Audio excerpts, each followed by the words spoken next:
For 15 years, Officer Derek Simmons enforced his own brutal version of justice in the city's black neighborhoods. His record, 14 excessive force complaints, 0 consequences, until he pulled over Jamal Washington for a broken taillight. The assault was vicious and methodical. Jamal's ribs cracked under Simmons's baton while his partner watched impassively. When Jamal sought justice, the department closed ranks around their own. Then Prosecutor Marcus Brooks stepped into the courtroom. What Simmons couldn't stomach, a black lawyer systematically exposing his lies with surgical precision. When Simmons pulled a hidden gun in open court, his rage wasn't just about losing a case. It was about losing to a black man who dared to hold him accountable.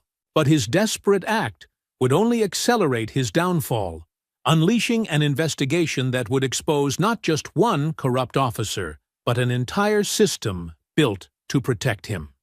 Before we go any further, comment where in the world you are watching from, and make sure to subscribe because tomorrow's story is one you don't want to miss. The Montgomery County Courthouse hummed with tension, a pressure cooker of conflicting loyalties sealed beneath its neoclassical dome. Marcus Brooks adjusted his navy tie, feeling the weight of every eye in the gallery as he arranged his documents at the prosecution table. To his right, Jamal Washington sat with rigid posture, the fading bruises on his face a testament to what had brought them all here. "You sure you're ready for this?" Marcus asked quietly, his voice carrying just far enough for his client to hear. Jamal's gaze remained fixed on Officer Derek Simmons at the defense table. "Been ready since the day it happened." Marcus nodded, understanding the courage it took for a young black man to testify against a police officer in this city. He'd seen too many similar cases collapse under the blue wall of silence and community pressure. Across the aisle, Derek Simmons projected confidence in his dress uniform, brass buttons gleaming under the fluorescent lights. But Marcus noted the officer's tapping foot, the periodic clenching of his jaw. Classic tells of a man pretending to be calmer than he was. "All rise," the bailiff called, as Judge Patricia Montgomery entered, her expression giving nothing away. Once seated, Marcus surveyed the gallery. One side filled with uniforms, a sea of blue standing in solidarity with Simmons. The other held community members, activists, and Jamal's family. Between them sat reporters, pens poised to record every word. "The state calls Officer Michael Tanaka," Marcus announced once preliminaries concluded. Officer Tanaka approached the stand, discomfort evident in his hesitant steps. As Derek's patrol partner, his testimony would be crucial. "Officer Tanaka, please describe what you witnessed on the evening of March 12th. Tanaka cleared his throat. "We performed a traffic stop on Mr. Washington's vehicle for a broken taillight." "And what happened next?" "The defendant, Officer Simmons, approached the driver's side while I took the passenger's side." "Did Mr. Washington resist or threaten either of you at any point?" Tanaka's eyes flickered toward Derek. "No, sir." "Yet Officer Simmons forcibly removed Mr. Washington from the vehicle, correct?" "Yes." Marcus displayed a still image from Tanaka's body camera on the courtroom monitor. "Is this Mr. Washington complying with Officer Simmons's instructions to provide his license and registration?" "Yes, it appears so." Marcus advanced the footage frame by frame, showing Jamal's repeated compliance, followed by Simmons's escalating aggression. "Officer Tanaka, what training have you received regarding appropriate use of force during routine traffic stops?" As Tanaka detailed department protocols, Marcus observed Derek's expression darkening. The defendant leaned toward his attorney, whispering something that made the lawyer place a cautioning hand on his arm. Judge Montgomery's voice cut through Marcus's thoughts. "Let's take a 15-minute recess before the prosecution continues." In the hallway, ADA Sophia Chen approached Marcus with a coffee. "You've got Simmons sweating already," she murmured. "His partner's testimony is just the beginning." Wait until the medical examiner walks them through Jamal's injuries. Sophia's expression turned serious. Be careful with this one, Marcus. There's something off about Simmons. The way he watches you. I've noticed, Marcus replied, remembering the cold hatred in the officer's eyes. When court resumed, Marcus presented Dr. Lowell, who clinically described Jamal's injuries: 3 broken ribs, a fractured orbital bone, severe contusions across his back and shoulders.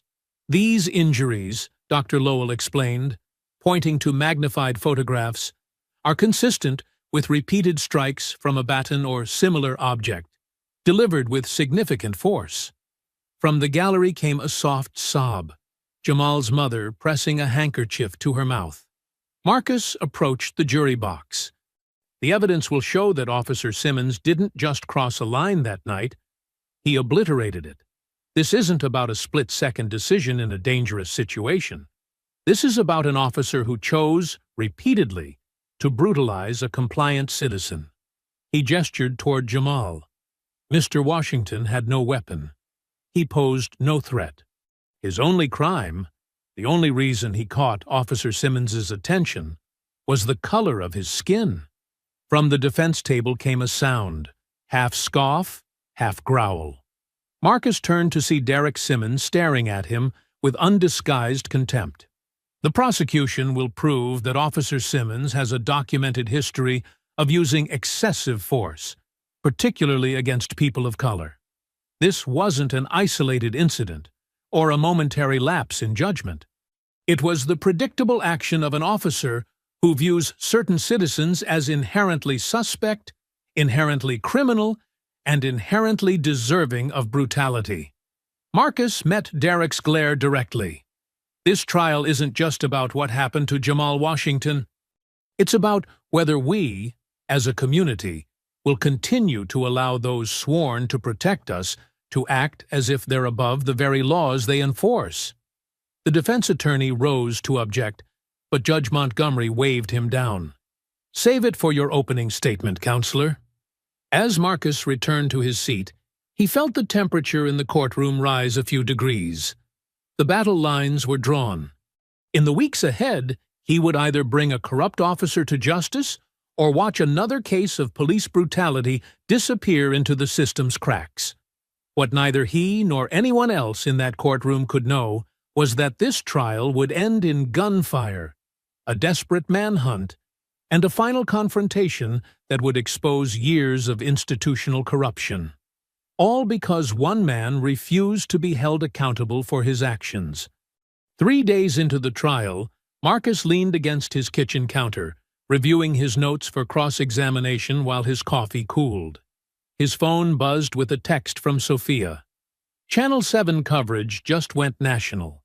Pressure's building. He flipped on the television to see footage of protesters outside the courthouse, their signs demanding justice for Jamal and end police brutality. The anchor's voice carried a practiced neutrality. As Officer Simmons's trial continues, community tensions are escalating, with police union representatives claiming the prosecution is politically motivated. Marcus silenced the TV, knowing the media circus would only intensify. What mattered was the courtroom, where evidence spoke louder than opinions. 2 hours later, as Marcus organized exhibits for the day's testimony, Judge Montgomery addressed the packed gallery. I'll remind everyone that outbursts will not be tolerated. This is a court of law, not a public forum. The morning proceeded with technical testimony about body camera footage. During the lunch recess, Marcus found Jamal sitting alone in a conference room, staring at nothing. You're testifying after lunch, Marcus said gently. How are you holding up? Jamal's laugh held no humor. Everyone keeps asking me that, like there's a right answer. There isn't, Marcus acknowledged, taking a seat. But there's an honest one. Honestly? Jamal's voice tightened. I'm terrified, not just of testifying, of what happens after. Win or lose, I still have to live in this city. Still have to worry every time I see a patrol car. Marcus nodded, understanding the reality beyond legal victories. I can't promise this changes everything, but it's a start. You really believe that? Jamal searched Marcus's face for reassurance. I have to, Marcus replied. Otherwise, what's the point of any of this? When court resumed, Jamal took the stand, his formal shirt and tie a stark contrast to his usual casual attire. Marcus guided him through the events of March 12th with practiced precision. I handed him my license and registration right away, Jamal recounted. He said I was being suspiciously cooperative. What happened next? He ordered me out of the car. When I asked why, he reached in, unbuckled my seatbelt, and dragged me out by my arm. Did he tell you why you were being removed from the vehicle? No, sir. He said, you'll find out soon enough. As Jamal described the escalating violence, being thrown against the car, forced to the ground, struck repeatedly with the baton, his voice remained steady, but his hands gripped the witness stand until his knuckles paled. I kept saying, I'm not resisting, Jamal continued. He just hit me harder and said, you people always resist. Marcus let the phrase hang in the air. You people? Yes, sir. Did you understand what he meant by that? Objection. The defense attorney stood. Calls for speculation. Sustained, Judge Montgomery ruled. Across the room, Derek Simmons maintained a mask of professional indignation, but beneath the table, his leg bounced with growing agitation. After Jamal's testimony, the defense began their cross-examination, attempting to paint him as combative and non-compliant. Marcus objected repeatedly as the questioning bordered on harassment. Your Honor, Marcus interjected after a particularly aggressive line of questioning, defense counsel is badgering the witness. Sustained. Watch your tone, counselor. When Jamal finally stepped down, visibly exhausted, Marcus squeezed his shoulder. You did well. The day's final witness was Captain Laura Reeves, Derek's supervisor, subpoenaed by the prosecution. As she took the stand, her discomfort was palpable. She avoided looking at Derek directly. Captain Reeves, how many citizen complaints has Officer Simmons received during his tenure? She hesitated. 14. And how many resulted in disciplinary action? 2. Just 2? Marcus feigned surprise. Even though 4 complainants required medical attention? Her gaze dropped to her hands. The internal review didn't find sufficient cause for discipline in those cases. Marcus presented a document. This is your memo from last year recommending Officer Simmons for additional training in de-escalation techniques, correct? Yes. You wrote, and I quote, Officer Simmons demonstrates a concerning pattern of escalation, particularly during interactions with minority citizens. Do you stand by that assessment? Captain Reeves glanced toward Derek, who stared back with undisguised betrayal. Yes, I do. Was Officer Simmons required to complete this training? No. There were budgetary constraints. From the defense table, Derek's attorney tried to intersect. Objection. Relevance. Overruled, Judge Montgomery responded. The witness will answer. As the day's proceedings concluded, Marcus caught Derek glaring at Captain Reeves with such intensity that court officers positioned themselves between them as they exited. Outside the courthouse, reporters swarmed. Marcus offered only a brief statement. We believe the evidence speaks for itself. Later that evening, as Marcus reviewed materials for the next day, his phone rang with an unlisted number. Brooks, he answered. You're making a mistake. The voice was male, deliberately disguised. Marcus had received enough threats in high-profile cases to recognize one. Who is this? Simmons is protected. You're not. Back off while you can. The line went dead. Marcus immediately reported the call to court security, but he knew such threats rarely led to actionable information. Across town, Derek Simmons sat in his apartment, surrounded by newspaper clippings about the case. The television replayed footage of Marcus's confident stride into the courthouse, of Jamal's family holding hands in prayer. Derek's phone buzzed. A text from an unknown number. "Stand strong. Some of us still know what it means to be real police." He tossed the phone aside, draining his third whiskey of the night. The betrayal stung worse than the prosecution.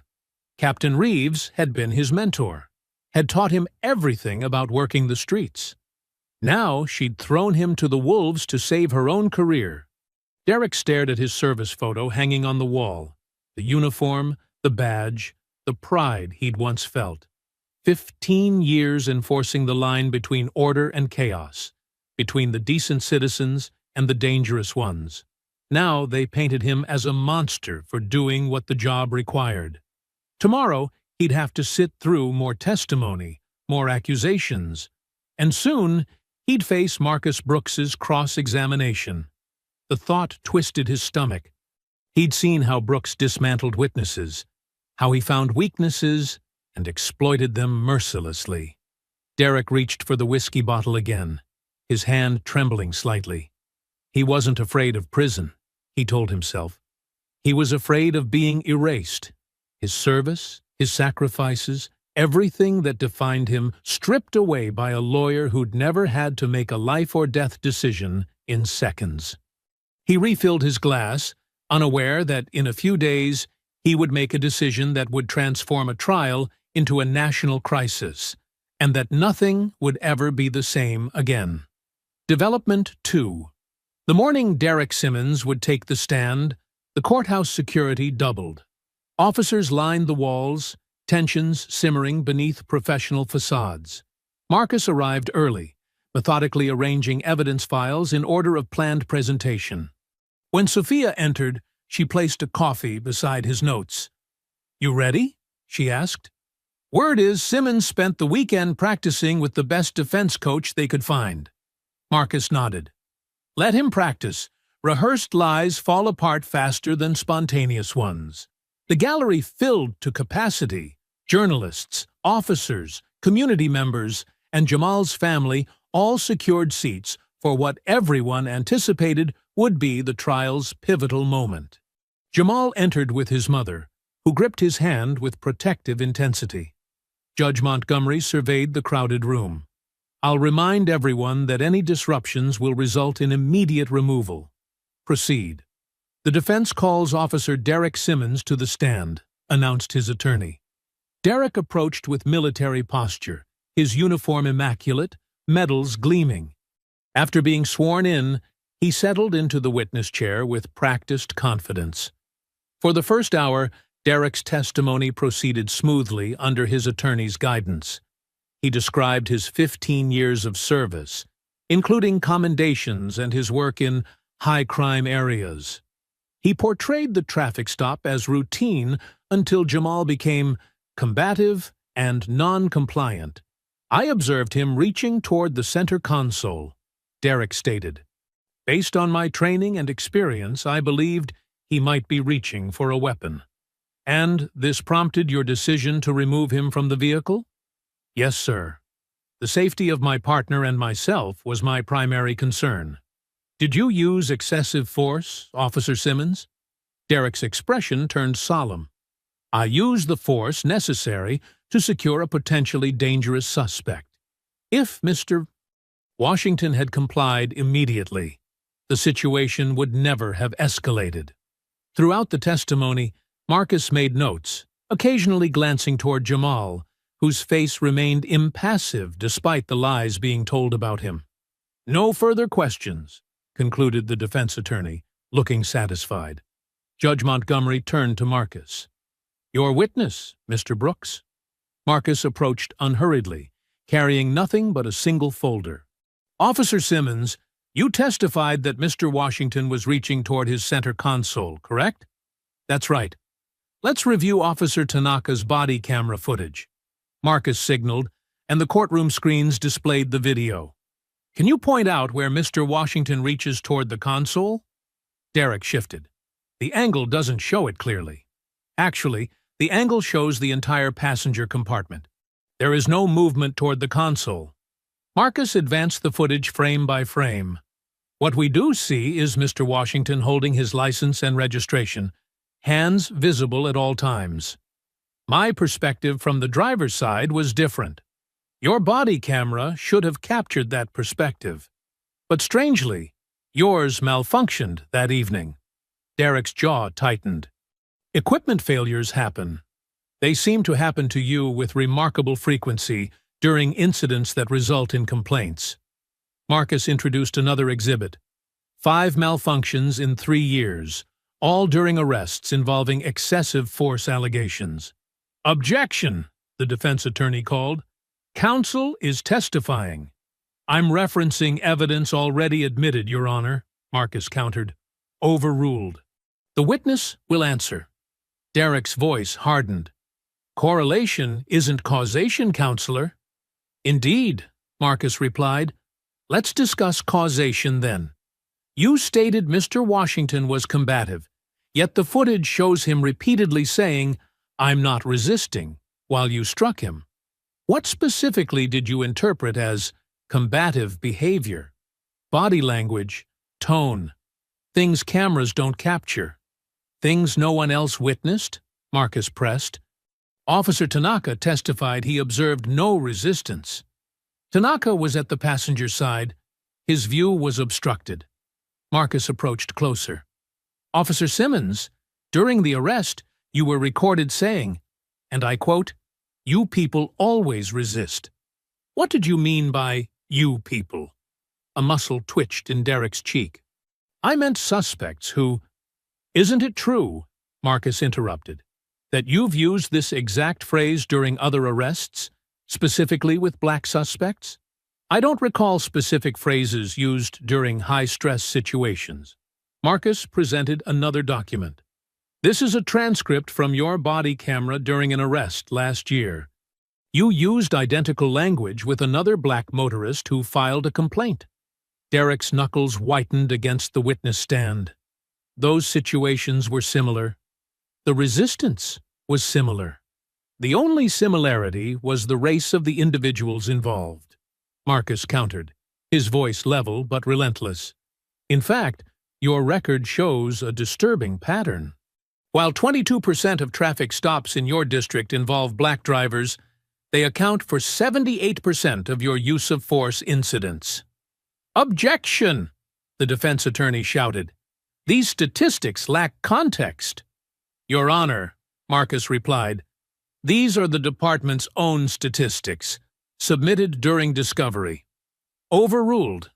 Derek's breathing quickened visibly. Marcus noted the warning sign but pressed forward. "Officer Simmons, Captain Reeves testified that she recommended you for additional training in de-escalation techniques. Why wasn't that training completed?" "You'd have to ask administration about budget priorities," Derek replied tightly. "I'm asking you. Did you ever express reluctance about taking this training?" "I didn't see it as necessary." "Because you don't believe you have an issue with excessive force?" "I don't." Marcus introduced another exhibit. "This is your performance review from 2 years ago." Captain Reeves noted, "Officer Simmons demonstrates concerning ideological rigidity and resistance to community-oriented policing initiatives." Derek's face flushed. Captain Reeves was under political pressure to appear progressive. "So your direct supervisor was lying in an official document?" "She was exaggerating to please her superiors." Marcus changed direction suddenly. "You were previously assigned to the Central Tactical Task Force, correct?" "Yes." "A unit that was disbanded following a Justice Department investigation?" "For political reasons," Derek snapped, his composure fracturing. The report cited systematic civil rights violations and excessive force against minority communities. Were those political reasons? Derek leaned forward. "You have no idea what it takes to police those neighborhoods. You sit in your office while we're out there dealing with—" "With what, Officer Simmons?" Marcus interrupted. "With those people?" The courtroom fell silent as Derek's face contorted with barely contained rage. Judge Montgomery interjected. The witness will confine his answers to the questions asked. Marcus pushed further. Officer Simmons, did you target Jamal Washington because of his race? No. Did you use excessive force because you believed, as your pattern demonstrates, that black suspects automatically require physical subjugation? That's ridiculous. Derek's voice rose. Is it ridiculous to suggest that your actions that night were not those of a professional police officer, but those of someone acting on deeply held racial prejudice? Derek half rose from his seat. You're twisting everything. I'm presenting facts, officer. Facts documented in your own record. You people want to handcuff us, then complain when neighborhoods go to hell, Derek shouted. You have no idea what we face every day. The animals we have to— The word hung in the air. Marcus simply stared at Derek, allowing the implication to resonate through the stunned courtroom. Animals, Marcus repeated quietly. Is that how you view the citizens you're sworn to protect? Derek's eyes darted wildly, panic replacing anger, as he realized his mistake. Before anyone could react, his hand moved to his ankle, pulling a small pistol from a concealed holster. Enough! He shouted, aiming the weapon directly at Jamal. I'm not going to sit here and be crucified. Chaos erupted. People screamed, diving under benches. Security officers drew their weapons, but Derek had already moved from the witness stand, backing toward the nearest exit while keeping the gun trained on Jamal. Stay back! Derek yelled. Everyone stay back! Marcus stood frozen, positioned between Derek and Jamal, unwilling to move aside. This is what happens, Derek snarled, sweat beading on his forehead. This is what happens when you push good cops too far. When you side with criminals instead of the people keeping you safe.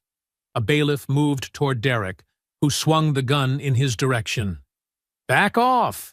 I'll shoot! In one fluid motion, Derek grabbed the bailiff, positioning him as a human shield. Everyone stay where you are. I'm walking out of here, and no one's going to stop me. Derek fired a shot toward the ceiling, triggering more screams and sending plaster raining down. In the confusion, he backed through a side door leading to the secured hallway, dragging the struggling bailiff with him. Marcus rushed to Jamal, pulling him behind the heavy wooden table as additional shots echoed from the hallway. Court officers converged on the door Derek had used, while others evacuated the gallery. Outside, sirens wailed as the courthouse went into lockdown.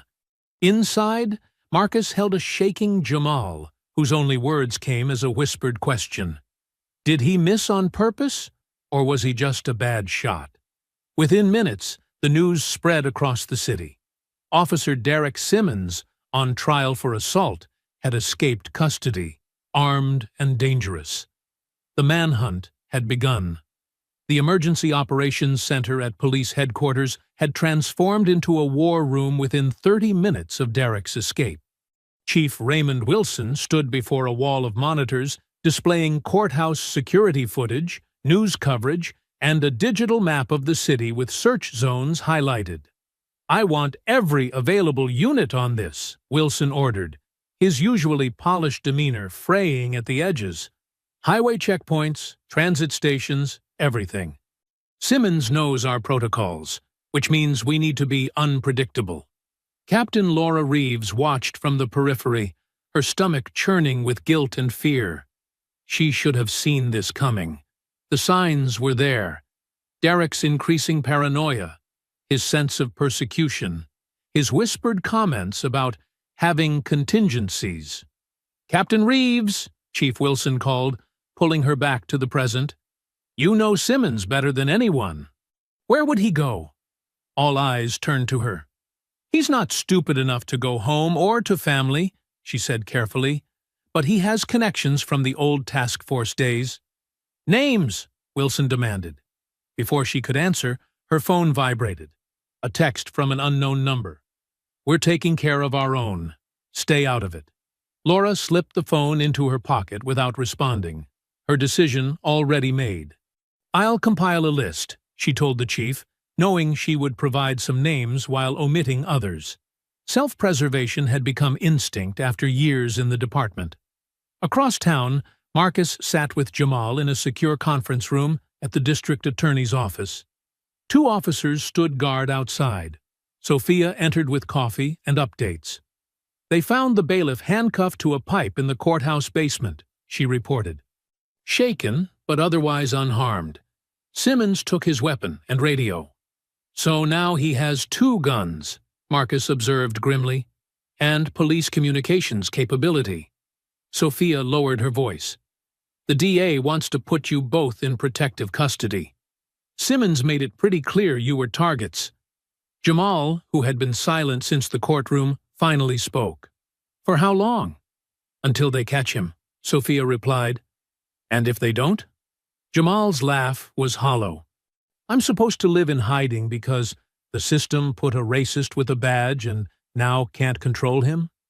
Marcus placed a hand on Jamal's shoulder. We'll figure this out. For now, let's make sure you're safe. My mom? Jamal said suddenly. He knows where we live. My family? Already being secured, Marcus assured him. Protection details are being assigned to everyone connected to the case. Jamal nodded, but his eyes held no relief. This is exactly what I was afraid of, you know. That somehow, no matter what, he'd still have power over my life. The door opened as District Attorney Eleanor Grant entered, her expression severe. Marcus, I need a word. In the hallway, she didn't waste time. The mayor's office is in panic mode. They're already positioning this as a lone wolf incident, not a systemic failure. That's exactly what it is. Systemic, Marcus countered. Simmons should never have had a weapon in that courtroom. Security failed, supervision failed, the psych evaluations failed. I agree, Eleanor said. But politically? I don't care about politically, Marcus interrupted. I care about the fact that a violent armed officer is on the loose after publicly threatening a victim and a prosecutor. Eleanor lowered her voice. There's something else. The chief judge called. She's authorizing emergency access to sealed records relating to the Central Tactical Task Force. Marcus's interest sharpened. Simmons's old unit?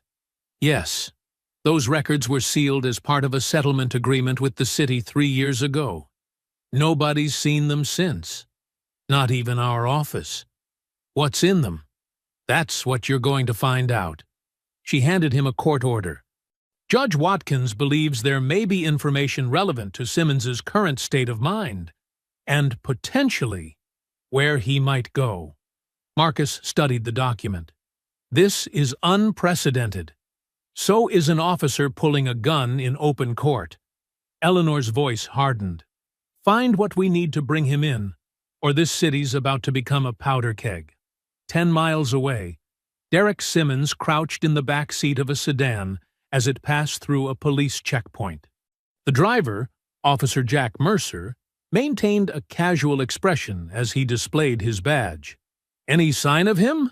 Mercer asked the checkpoint officer. Nothing yet, came the reply. Keep your eyes open. Will do. Once clear, Mercer drove for another 20 minutes, taking a circuitous route to an aging ranch house on the city's outskirts. He parked behind the structure, out of sight from the road. We're here, he announced. Coast is clear. Derek emerged, his uniform replaced with civilian clothes, a baseball cap pulled low over his face. Mercer led him into the house where 2 other men waited, both former members of the disbanded Central Tactical Task Force. Jesus, Simmons, said Mike Kowalski, a burly ex-officer who'd retired after the task force dissolution. You really stepped in it this time. They gave me no choice, Derek replied, his voice hard. That prosecutor was out for blood. The third man, Ray Donovan, handed Derek a beer. Media's having a field day. Your headline news everywhere. Derek collapsed into a worn armchair, suddenly exhausted. What are they saying? What do you think? Kowalski gestured to the television. Crazed cop goes berserk. race angle front and center. On screen, footage showed the courthouse evacuation, followed by an interview with a witness describing Derek's courtroom outburst. They're calling it a racially motivated attack, the newscaster explained. Sources say Officer Simmons specifically targeted the victim of his alleged assault after making racial slurs during cross-examination. Derek hurled his beer bottle at the television. "That's a lie!" "I wasn't targeting anyone. I just needed to get out of there." Donovan muted the TV. "Doesn't matter what happened anymore. Matters what they say happened." "They've already got roadblocks up," Mercer reported. "Citywide search. Chief Wilson's authorized maximum resources." "Wilson!" Derek spat the name. "Another politician with a badge who'll throw any real cop under the bus to save his career." Kowalski exchanged glances with the others. "Derek, what's your plan here? You can't stay on the run forever." "I just need time to think," Derek muttered, rubbing his temples, "to figure out who I can trust." On the muted television, the image changed to Marcus Brooks at a press conference, his expression resolute as he spoke alongside the district attorney. Derek's eyes narrowed. "That man destroyed 15 years of service in one afternoon. Made me out to be some kind of monster." "The lawyer's just doing his job," Donovan said cautiously. "No." Derek's voice dropped to a dangerous whisper. "He's trying to destroy the whole system, making it impossible for cops to do their jobs, and he's using me as his example." The room fell silent. Finally, Mercer spoke. "What are you thinking, Derek?" "I'm thinking it's time someone stood up for what's right." Derek pulled out the bailiff's confiscated gun, checking it methodically. "Before there are no real cops left." At the district attorney's office, Marcus stared at his computer screen in disbelief. The sealed files on the Central Tactical Task Force contained far more than anyone had anticipated. Hundreds of excessive force complaints systematically buried, evidence tampering, coordinated testimony to protect unit members. And at the center of much of it, Derek Simmons. "My God," Marcus whispered, opening another document labeled Operation Clean Sweep. Sophia peered over his shoulder. "What is it?" "It's a playbook," Marcus said. "A literal playbook for covering up misconduct. Look, standard practices for disabling body cameras, consistent language for reports to justify force, even scripts for testimony." Sophia's expression darkened as she read. This wasn't just bad officers. This was institutional. And Simmons was one of their star players. Marcus opened another file. "Look at these performance evaluations.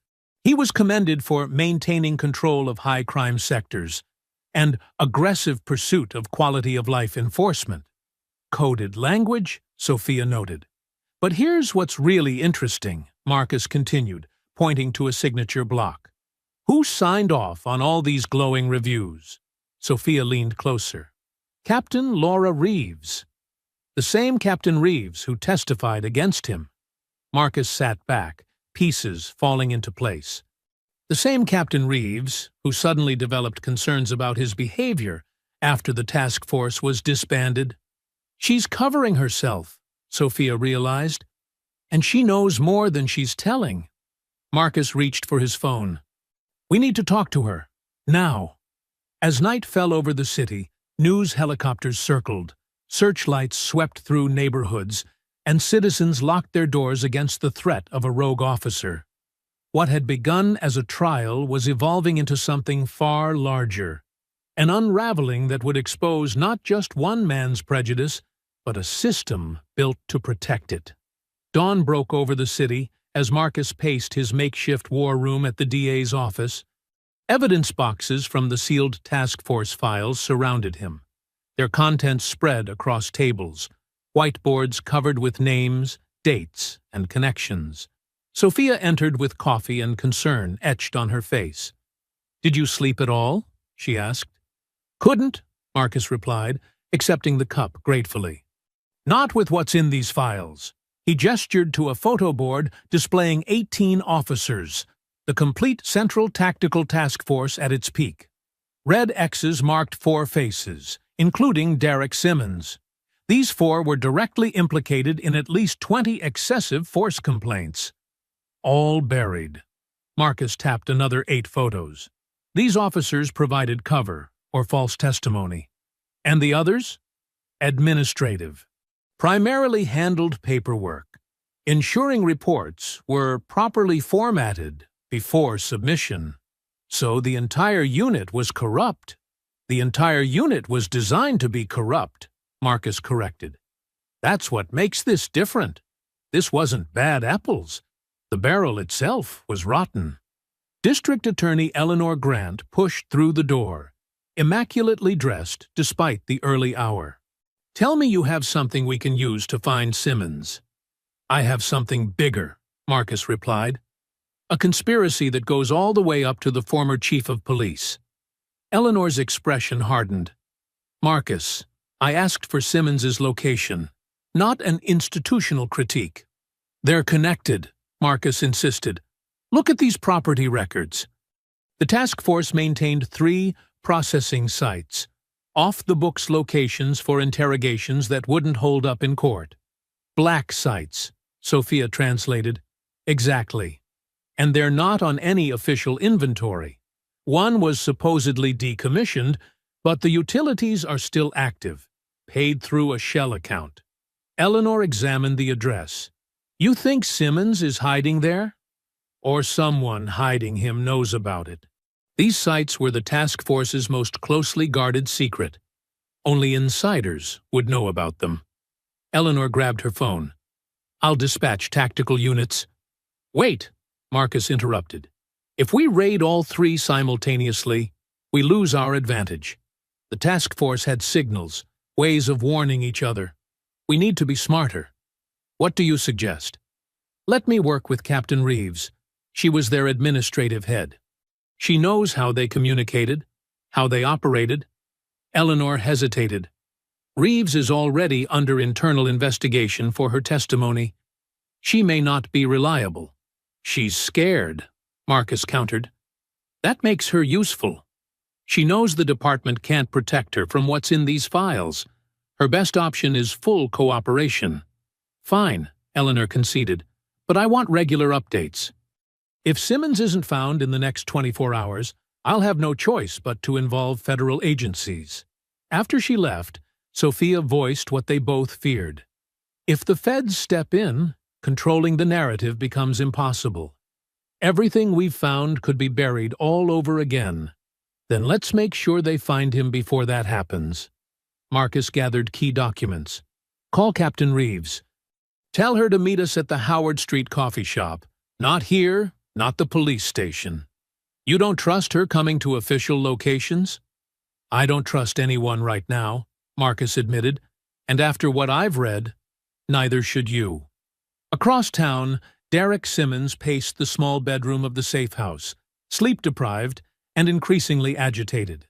The television droned continuously, his only window to the outside world, and the massive manhunt underway. Police sources confirm Officer Simmons may have received assistance in his escape, the news anchor reported. Internal Affairs is investigating possible accomplices within the department.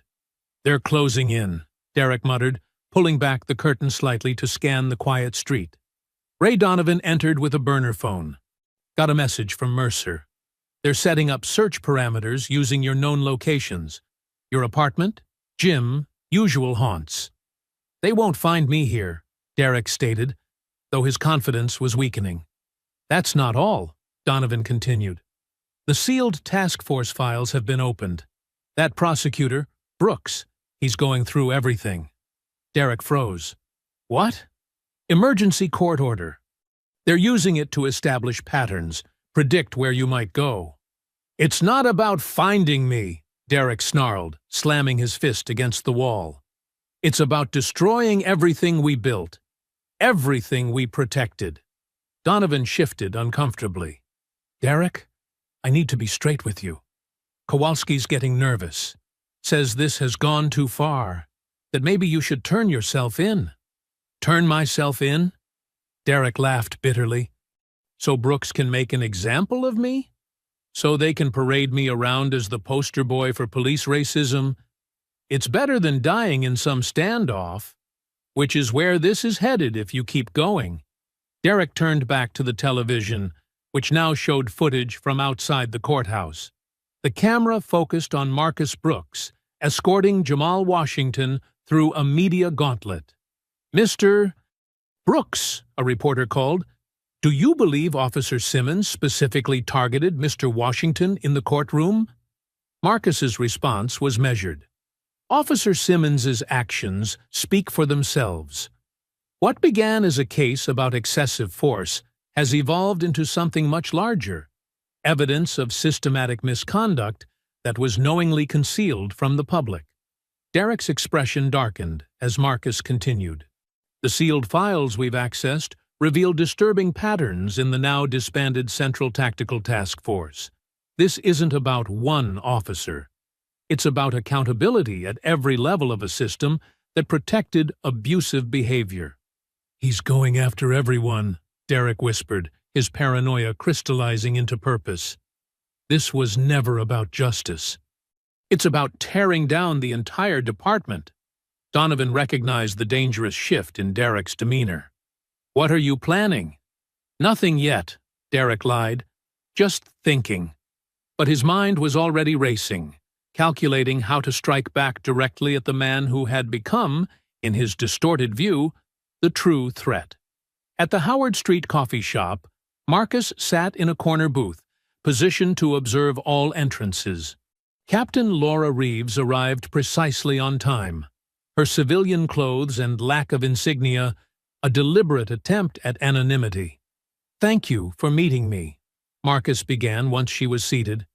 "I don't have much choice, do I?" she replied, her voice tight. "Not with what you've found." Marcus placed a folder on the table. "Operation Clean Sweep. Your signature appears 87 times in these documents, Captain." She flinched. "That was a different time." "Different how?" "The department was under pressure to reduce crime statistics. The task force delivered results." "By violating civil rights," Marcus countered. "By covering up brutality." Laura's composure cracked. "You don't understand the pressures, the expectations. Do you know what happens to commanders who don't deliver the numbers the politicians want?" "I understand choices, Captain." "And you made yours." Marcus leaned forward. "But right now, I'm more concerned with finding Derek Simmons before he hurts someone else. I've already told the chief everything I know about his possible locations." "Have you?" Marcus challenged. "The task force maintained 3 unofficial processing sites, locations absent from official records but present in these files. Did you share those with the chief?" Laura's silence was answer enough. "Derek knows about them," Marcus continued, "and so do his former colleagues, the ones who are almost certainly helping him now." "If I help you," Laura said carefully, "what happens to me when this is over?"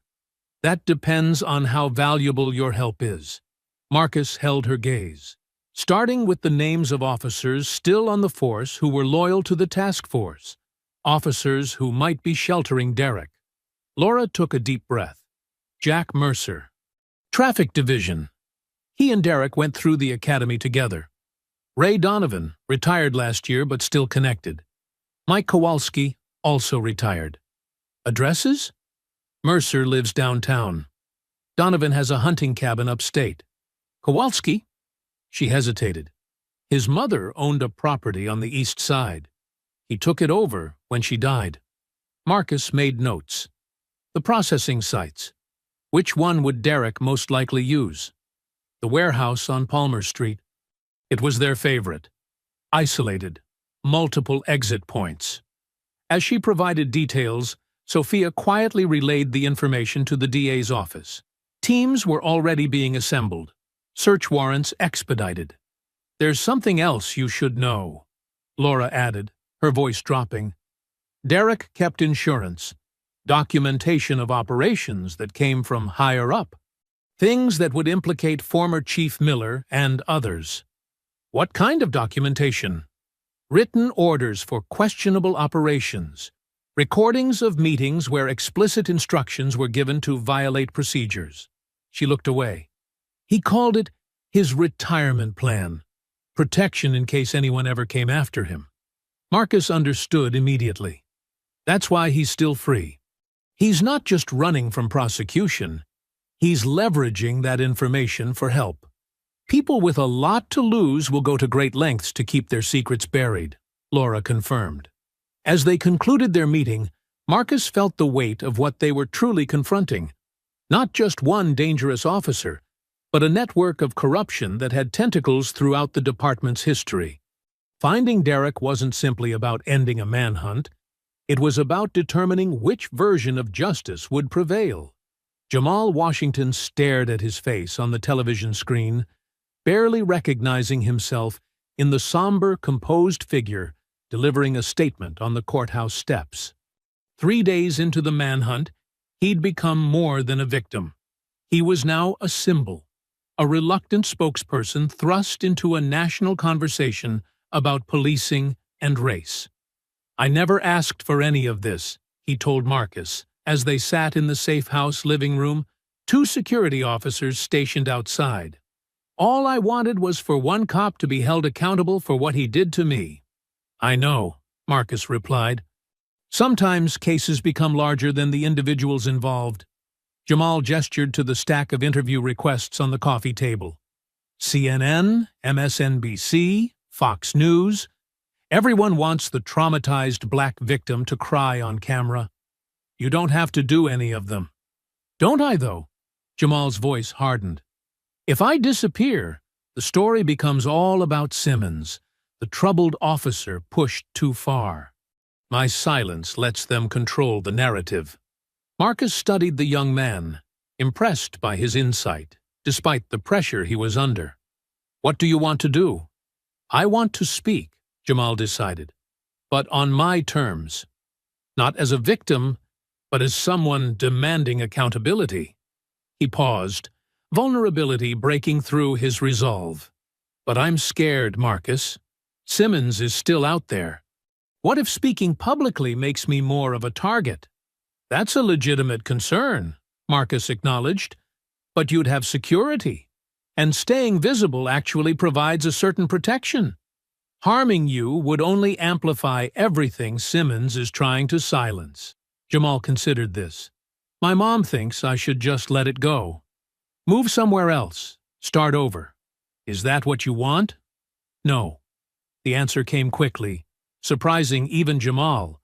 "Running feels like letting him win, like saying he was right to treat me like I didn't belong in my own neighborhood, my own city." Marcus nodded, understanding the complex calculus of principle versus self-preservation. "Whatever you decide, I'll support it." "I'll do one interview," Jamal decided. "The local station, Channel 6. They've been fair so far." As they discussed logistics, Marcus's phone rang. Sophia with updates. "We've got movement," she reported. "Jack Mercer just turned himself in, asking for immunity in exchange for information on Simmons." "What triggered that?" Marcus asked. "Pressure from the investigation. Once we identified him from Reeves's information, we put surveillance on him. He must have spotted it and panicked." "I'm on my way," Marcus told her, then explained the situation to Jamal. "Go," Jamal urged. "Finding Simmons is what matters most right now." Across town, in the interview room at police headquarters, Jack Mercer sat with his union attorney, looking exhausted and frightened. Marcus entered alongside District Attorney Grant and Chief Wilson. "Officer Mercer," Eleanor began, "you understand that any immunity agreement depends on the value and verifiability of your information." "I understand," Mercer replied, his voice subdued. "I want to be clear. I helped Derek immediately after the courthouse incident because he was my friend. I didn't know what he was planning." Marcus leaned forward. "Where is he now?" "A house on Lakewood Drive. Mike Kowalski's mother's old place." Mercer glanced at his attorney, who nodded encouragement. "But he's not staying there much longer. He knows it's not secure." "How do you know that?" "Because I talked to him yesterday." He's becoming unstable, paranoid, talking about making statements and showing everyone what happens when good cops get pushed too far.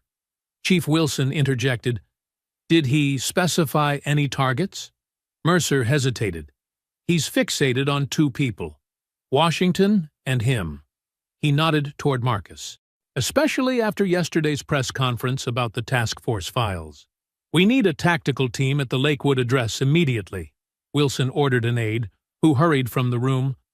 "There's something else," Mercer added. "Derek's not alone in this. There are others, retired officers, some still active, who believe he's being railroaded.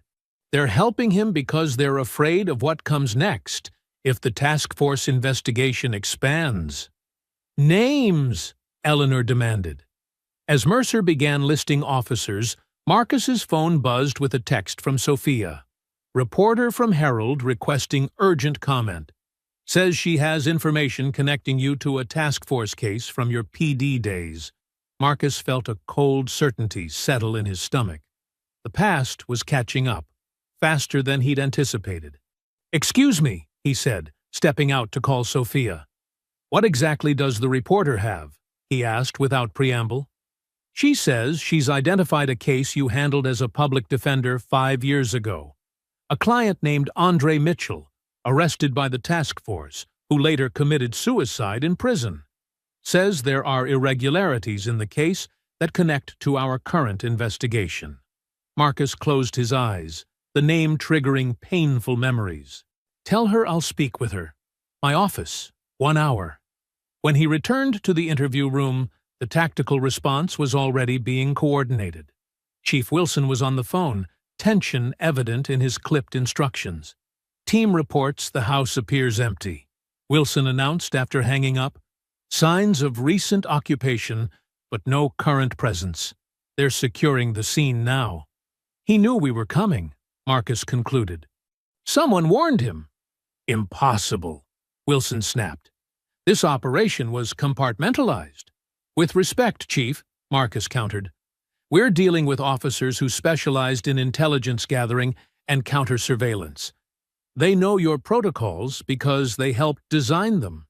Before Wilson could respond, an aide rushed in. "Sir, we've got a situation at Channel 6 Studios. Armed man matching Simmons's description spotted in the parking garage." "What's at Channel 6 today?" Eleanor asked. The realization hit Marcus like a physical blow. "Jamal Washington. He's doing an interview there in—" He checked his watch. 20 minutes. "Lock down the building," Wilson ordered. "All available units respond, but no sirens. Tactical approach only." As emergency responses mobilized, Marcus hurried to his office, where reporter Vanessa Chen was already waiting, her expression indicating she understood the gravity of what she'd uncovered. "Mr. Brooks," she began without preliminaries, "5 years ago, Andre Mitchell was arrested during a drug sweep by the Central Tactical Task Force. You were assigned as his public defender." "That's correct," Marcus confirmed, checking his phone for updates on the Channel 6 situation. Mitchell insisted evidence was planted, that he was beaten into confessing. The arresting officer was Derek Simmons. Marcus looked up sharply. "Where did you get that information?" "Those records were sealed under juvenile protection statutes." "I have sources," Vanessa replied. Mitchell hanged himself 3 months into his sentence after his appeal was denied. His mother kept all his letters, including ones detailing what really happened during his arrest. "Ms. Chen, I represented hundreds of clients as a public defender. Andre's case was tragic, but I don't see how it connects to the current situation." "Don't you?" Vanessa pushed a folder across the desk. "These are case notes from 3 other juvenile defendants arrested by the task force, all represented by different public defenders, all with nearly identical police reports, reports that follow the exact template we now know the task force used to justify questionable arrests." Marcus opened the folder, scanning documents that confirmed his worst fears. The task force's corruption hadn't just affected individuals, It had systematically targeted vulnerable communities, creating a pipeline of young black men into the criminal justice system. This isn't coincidence, Vanessa continued. It's pattern and practice. And it raises a question. How personal is this prosecution for you, Mr. Brooks? Is your pursuit of Officer Simmons motivated by justice for Jamal Washington or redemption for Andre Mitchell? Before Marcus could answer, his phone lit up with an urgent alert. Shots fired at Channel 6. Multiple officers responding. I have to go, he said, standing abruptly. Ms. Chen, I'll address your questions later, but right now, there's an emergency. As he rushed out, Vanessa called after him. The public deserves to know if this is justice or vendetta, Mr. Brooks. Her words followed him down the hallway, adding yet another layer of complexity to a case that had already expanded far beyond its original boundaries. What had begun as the prosecution of one officer for one assault was now unraveling years of systematic injustice and forcing Marcus to confront his own connection to that history. Marcus's car screeched into the Channel 6 parking lot, where police vehicles formed a perimeter around the building. Officers in tactical gear positioned themselves behind barricades, weapons trained on the main entrance. He spotted Sophia near the command vehicle and rushed over. What happened? He demanded. Simmons never made it inside, she explained. Security spotted him in the garage and called it in. When officers arrived, he fired twice and escaped through a service corridor. And Jamal? Secure. They locked down the studio when the first shots were reported. Relief washed over Marcus, quickly replaced by frustration. He was so close. How does he keep slipping away? Because he knows exactly how we operate, Chief Wilson interjected, joining them with a grim expression. The security footage confirms it was Simmons. He's becoming more brazen. Marcus's phone rang, a number he didn't recognize. He answered cautiously. You can't protect him forever, Brooks. Derek's voice, tense and ragged. This ends only one way. Derek! Marcus kept his tone measured, signaling frantically to the officers around him. You need to turn yourself in before someone gets hurt. A bitter laugh. Like you care about people getting hurt. You and your crusade, destroying good officers to make your name. This isn't about me, Marcus countered. This is about accountability. Accountability? Derek's voice rose. Where was your accountability for Andre Mitchell? You failed him too. The name struck Marcus like a physical blow. How do you know about Andre? I know everything about you, counselor. Your time as a public defender. How you lost case after case against our task force. How Mitchell killed himself after you couldn't save him. Derek's voice dripped with contempt. You're not pursuing justice. You're chasing redemption. The call ended abruptly. Marcus looked up to find Wilson and Sophia watching him. Did they trace it? He asked. Wilson shook his head. Burner phone. Signal bounced between multiple towers. He mentioned Andre Mitchell, Marcus said quietly. How would he know I represented him? The reporter, Sophia suggested. If she found the connection. No, Marcus interrupted. This is something else. He spoke like he's been watching me for a long time. Back at the DA's office, Marcus sat alone, staring at a 5-year-old case file he'd retrieved from storage. Andre Mitchell, 17, arrested for possession with intent to distribute. The police report, signed by Officer Derek Simmons, described finding drugs in Andre's backpack during a routine search near a known dealing location. Andre had insisted the drugs weren't his. Marcus had believed him, but without evidence of planting, the case had seemed unwinnable. He'd advised Andre to take a plea deal. 18 months instead of 5 years. 3 months into his sentence, Andre had fashioned a noose from bedsheets. A knock interrupted Marcus's thoughts. Sophia entered with coffee and concern. You've been staring at that file for an hour, she observed. I keep thinking about what I missed, Marcus admitted. The task force's methods, their templates for fabricating evidence. It's all here. I just didn't see it then. You couldn't have known. Couldn't I? Marcus's voice hardened. I knew something was wrong with these cases. The patterns were too convenient, the evidence too neat. But I was overwhelmed, handling 80 cases at once. I took the easy path. He closed the file. Andre paid the price for my expediency. And that's why you're doing this now, Sophia concluded. Jamal's case is your second chance. It started that way, Marcus acknowledged. But now, it's bigger than any one case. Derek seems to think this is personal. Maybe it is. Marcus stood, resolution firming his features. But that doesn't make it wrong. Across town, Captain Laura Reeves sat in her darkened living room, a glass of bourbon in one hand, her service weapon on the table before her. The day's events had left her shaken, caught between loyalties that once seemed perfectly aligned but now pulled her in opposite directions. Her phone lit up with a text. We know you're talking to Brooks. Last chance to make this right. No signature needed. The threat was clear enough. Laura picked up her weapon, checking it methodically, a habit formed over decades of service. She had built her career on navigating department politics, on knowing which corners could be cut and which lines never crossed. But somewhere along the way, the distinctions had blurred. Her doorbell rang, startling her. Through the peephole, she saw Chief Wilson waiting on her porch, alone. Chief, she greeted him cautiously after opening the door. I wasn't expecting you. This isn't an official visit, Laura. His expression was unreadable. May I come in? In her living room, Wilson declined a drink, sitting stiffly on the edge of her sofa.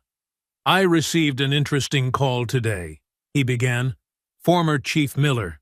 He's concerned about the direction of the Simmons investigation, specifically about the sealed task force files. Laura's pulse quickened. Those files were opened by court order. Yes, for the purpose of locating Simmons, Wilson agreed, but Brooks is using them to construct a broader case against department practices.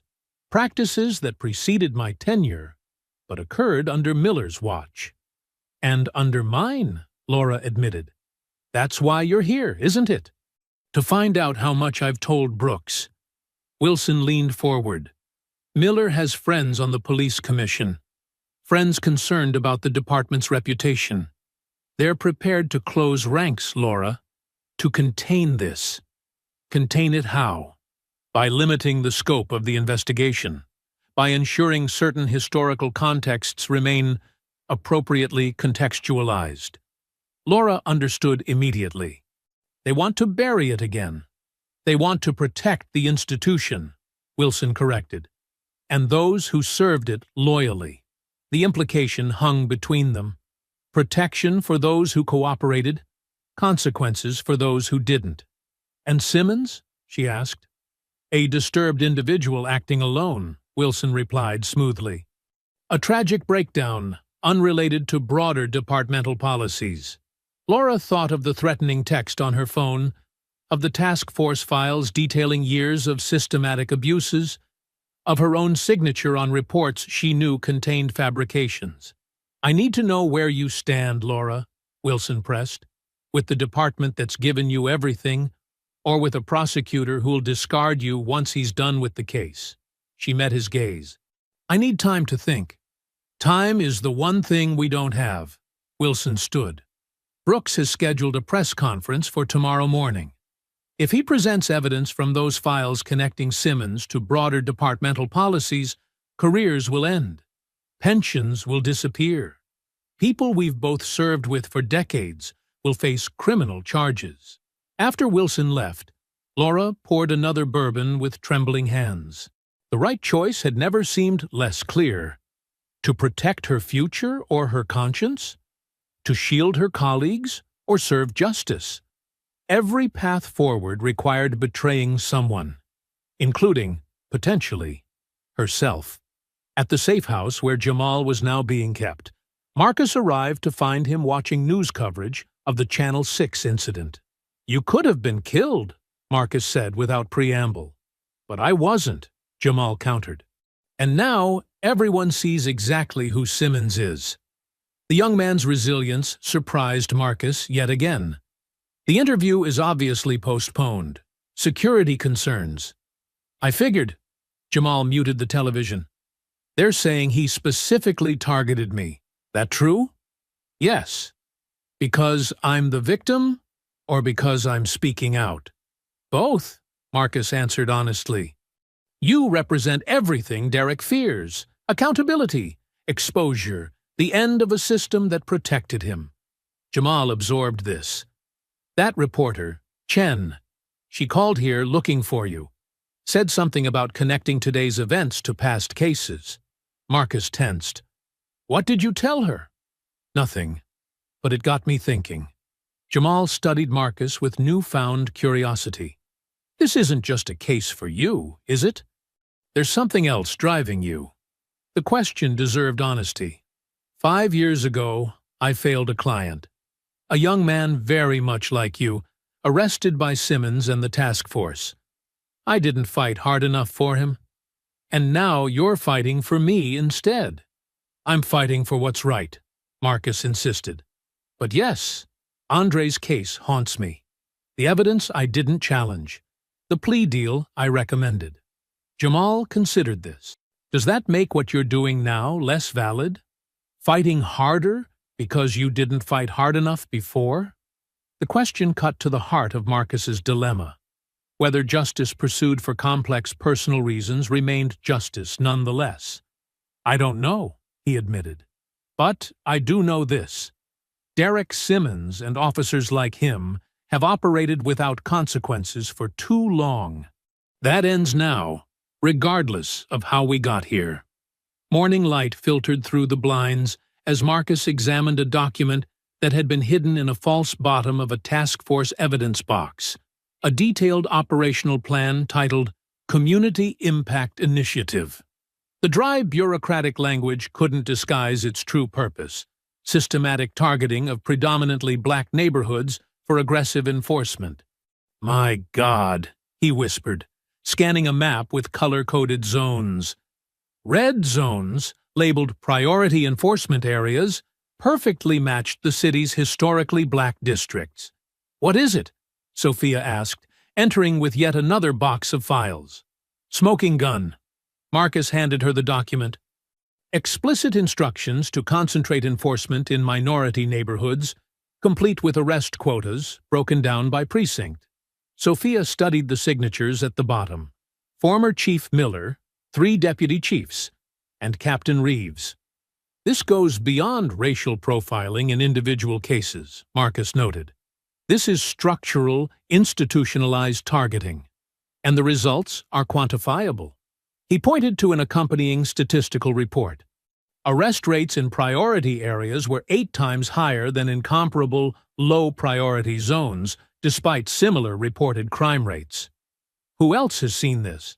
"No one yet. I just found it." Marcus checked his watch. "The press conference is in 3 hours. This changes everything." His phone rang, a restricted number. Marcus answered cautiously. "Mr. Brooks." A male voice, unfamiliar. "I understand you're planning a press conference regarding the Simmons investigation." "Who is this?" "Someone concerned about the broader implications of your investigation. I believe we should meet. I don't take meetings with anonymous callers. Even if I can offer information about Derek Simmons's current location." Marcus paused. "I'm listening." "Not over the phone. The Riverside Park gazebo. 1 hour. Come alone." The line went dead. Sophia raised an eyebrow. "Trap?" she asked. "Possibly." Marcus gathered the key documents.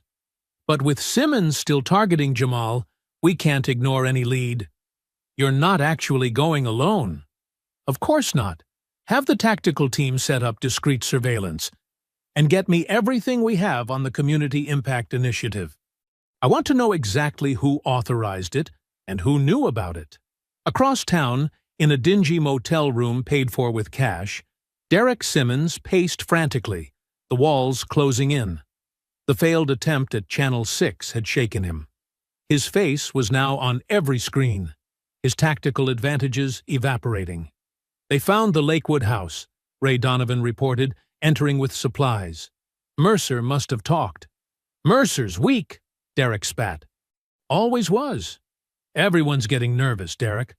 Kowalski's gone dark. Won't answer calls. What about our insurance policy? Donovan placed a USB drive on the table. All here. But using it means scorching earth. Everyone goes down, including people still on our side. Derek stared at the tiny device containing years of incriminating evidence. If Brooks has his way, we're finished anyway. The television caught his attention. Breaking news showing tactical teams surrounding Riverside Park. Sources indicate authorities may have located fugitive officer Derek Simmons, the reporter announced.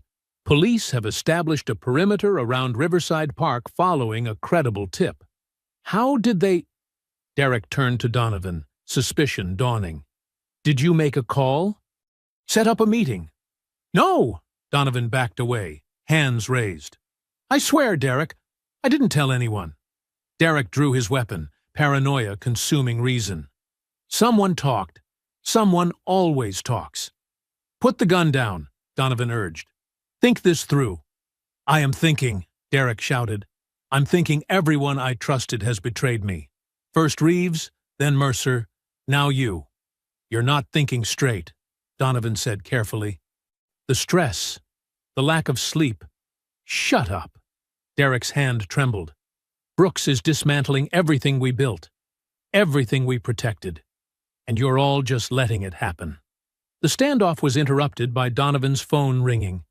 He answered cautiously, eyes never leaving Derek's weapon. It's starting, he reported after hanging up. One of Miller's people says Brooks found the community impact documents. He's going public this morning. Derek lowered his gun slightly. The operation plans? The targeting protocols? Donovan nodded grimly. Everything. A strange calm settled over Derek. Then it's time. Time for what? My statement. Derek tucked the gun into his waistband and grabbed his jacket. I need a computer and transportation. Derek, you can't go out there. Every cop in the city is looking for you. Not where I'm going. Derek's eyes reflected a dangerous resolve. Not yet. At Riverside Park, Marcus approached the gazebo cautiously. Tactical teams were hidden among trees and joggers, the area secured without obvious police presence. A middle-aged man in an expensive suit waited alone, his bearing suggesting military or law enforcement background. Mr. Brooks, the man greeted him. Thank you for coming. You have information about Simmons? Potentially. First, I'd like to discuss your press conference. Marcus maintained a neutral expression. Who are you? Robert Carson. I represent certain interests concerned about the direction of your investigation. Concerned enough to obstruct justice? Carson smiled thinly. On the contrary, we want justice served appropriately. Officer Simmons clearly broke the law and should face consequences. But expanding the investigation to encompass historical departmental policies serves no productive purpose. It undermines public confidence in law enforcement at a critical time. The political maneuvering was becoming clear. You're afraid of what I found in the task force files. I'm concerned about the collateral damage from a well-intentioned but overzealous prosecution. Carson produced an envelope. These are Simmons's movements over the past 12 hours, tracked through a confidential source. His current location is included. Marcus didn't reach for the envelope. In exchange for? Perspective. Focus your press conference on Simmons's individual actions. Leave broader policy questions for appropriate administrative review channels. You want me to bury evidence of systematic racial targeting. I want you to consider the greater good. Carson placed the envelope on the bench between them. Finding Simmons is your stated priority. Here's your opportunity. Why would I trust this information? Because despite our differences, neither of us wants more violence. Simmons is deteriorating mentally. He's planning something dramatic.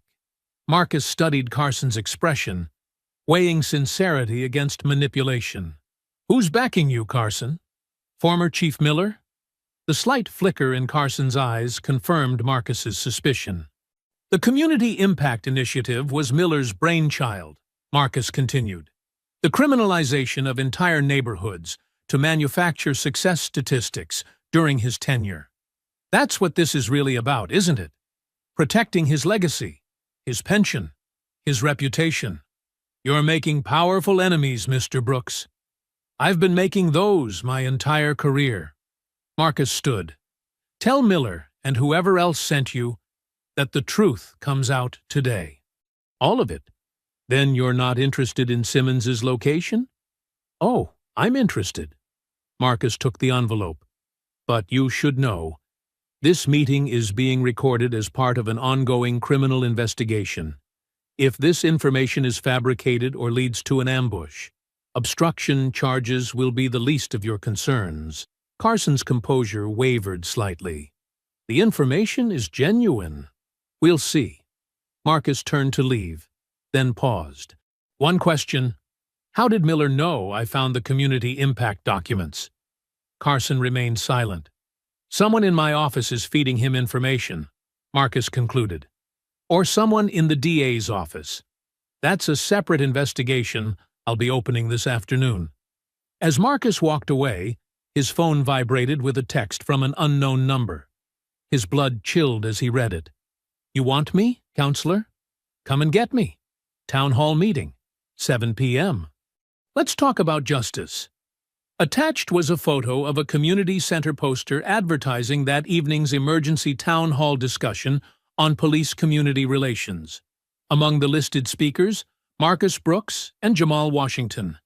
Derek Simmons had just announced his final move. The Emergency Command Center buzzed with tense activity as Chief Wilson surveyed the tactical map of the community center and surrounding areas. I want snipers on these 3 rooftops, he instructed, pointing to elevated positions. Plainclothes officers throughout the crowd. Every entrance and exit covered. District Attorney Eleanor Grant shook her head. We should cancel the town hall entirely. It's too dangerous. Canceling plays into Simmons's hands, Marcus argued. He wants to disrupt the community dialogue, to show he still has power. And you're willing to risk civilian lives to prove a point? Eleanor challenged. No, Marcus countered. I'm suggesting we use this opportunity to end this situation before someone else gets hurt. Captain Laura Reeves, who had arrived 20 minutes earlier, stepped forward. He's right. Simmons is escalating. He's planning something dramatic, whether this meeting happens or not. Eleanor turned to her, suspicious. And how exactly do you know his state of mind, Captain? Because I trained him, Laura replied evenly. I know how he thinks, how he operates under pressure. Marcus studied Laura carefully. After Wilson's visit to her home, he'd been uncertain where her loyalties truly lay. Her presence here suggested a decision had been made. If we proceed, Wilson said, redirecting the conversation, we need absolute control of the environment. Limited attendance, full security screening, no exceptions. We also need to consider Simmons's likely approach, Marcus added. He knows standard protocols because he helped write them. We need to be unpredictable. Laura nodded. He'll anticipate the obvious security measures, perimeter checks, metal detectors, ID verification. But he's resourceful. If he wants in badly enough, he'll find a way. What are you suggesting? Wilson asked. Let him in, Laura said simply. The room fell silent. Controlled access, she clarified. We identify his most probable infiltration methods and monitor them specifically. Rather than trying to block every possible entry, we channel him toward options we're watching most closely. That's extremely high risk, Eleanor objected. So is allowing him to choose the time and place of his next move, Laura countered. At least this way, we set the parameters. Marcus's phone chirped with a message from Sophia. Jamal insists on participating. Says he won't hide. Another complication. Marcus texted back. Tell him we're discussing security options. We'll call soon. Wilson was already coordinating with tactical commanders, Laura's strategy gaining traction despite Eleanor's objections. The chief's priorities had shifted from controlling the narrative to ending a situation that grew more dangerous by the hour. There's another factor to consider, Marcus added. Based on the community impact documents, we have reason to believe Simmons has been receiving assistance from other officers, current and former, who fear exposure if the investigation expands. You're suggesting police complicity? Eleanor's tone sharpened. I'm suggesting we can't assume everyone with a badge is on the same side, Marcus clarified. Not with what's at stake. Laura's expression betrayed nothing, but her slight nod confirmed Marcus's suspicion. The battle lines within the department were already drawn. Security teams will be limited to officers I personally clear, Wilson decided. No one else gets operational details. As the planning continued, Marcus stepped out to call Jamal, finding a quiet corner away from the strategic discussions. I know what you're going to say, Jamal began before Marcus could speak. That it's too dangerous, that I should stay hidden. It is dangerous, Marcus confirmed. Simmons has essentially announced his intention to target the town hall. All the more reason I need to be there, Jamal insisted. This started with me. I'm not letting fear keep me from seeing it through. Marcus recognized the resolve in Jamal's voice, the same determination that had sustained him through the trial, the shooting, and its aftermath. If you participate, Marcus said carefully, it will be under the strictest security protocols. You'll be wearing a vest. You'll have officers with you constantly. I understand. No improvising, Jamal. No heroics. Simmons isn't rational anymore. He's dangerous in ways that go beyond what happened during your arrest. I know what he is, Jamal replied, his voice hardening. I've always known. After ending the call, Marcus returned to find the command center reconfigured. Large monitors displayed the community center's layout, with security positions marked and zones of responsibility assigned. We've established a communication protocol, Wilson explained. Dedicated channel, code words for different scenarios. If Simmons appears, we move immediately to contain and neutralize the threat. Without endangering civilians, Eleanor emphasized. Of course, Wilson agreed, though his expression suggested he understood the potential complications of such a promise. Laura approached Marcus privately. There's something else you should know. The USB drive Simmons mentioned, his insurance policy. It's real. I've seen parts of its contents. What exactly does it contain? Records of every operation the task force conducted outside proper protocols. Audio recordings of planning meetings where explicit instructions were given to target specific neighborhoods and demographics. Financial records showing how seizure assets were distributed. Names? Everyone, Laura confirmed. From patrol officers up to the former chief. Dates? Locations? Specific incidents? Enough to reopen dozens of cases and end multiple careers. Marcus absorbed the implications. And if something happens to Simmons? The information is set for automatic release, Laura revealed. That's why certain people are working so hard to find him first. It's not about bringing him to justice. It's about containing the damage. Including you? Laura met his gaze directly. I've made my choice, counselor. I'm here, aren't I? Across town, Derek Simmons studied architectural plans of the community center spread across a motel room table. Ray Donovan watched nervously as Derek marked entry points, security positions, and blind spots. This is suicide, Donovan warned. They'll have the place locked down tight. They'll try, Derek agreed, but they'll follow standard procedures. Predictable. By the book. Even if you get inside, what's your plan? You can't expect to walk out again. Derek looked up, his eyes reflecting a disturbing calm. Who said anything about walking out? Donovan paled. Derek, this isn't you. This is stress and exhaustion talking. This is exactly me, Derek contradicted. The real me. The one who understands what's at stake. He pointed to the town hall announcement. Brooks is dismantling more than my career or the task force. He's attacking the entire system that keeps order. That separates the good people from the predators. So, your solution is what? Martyrdom? You think that solves anything? It sends a message, Derek replied, that there are consequences for betraying those who protect you, for siding with criminals against cops. Donovan studied his former colleague with growing apprehension. The composed, methodical officer had been replaced by someone unrecognizable, a man whose grievances had calcified into dangerous conviction. I'm not helping you commit suicide by cop, Donovan stated, backing toward the door. Derek's hand moved to his weapon. I'm not asking for your help anymore, Ray. Just your silence for a few more hours. Donovan raised his hands slowly. Think about what you're doing, Derek. This isn't justice. It's vengeance, and it won't change anything. You're wrong, Derek replied with frightening certainty. After tonight, everything changes. As evening approached, final security preparations transformed the community center into a fortress. Attendees passed through multiple checkpoints, identities verified against approved lists.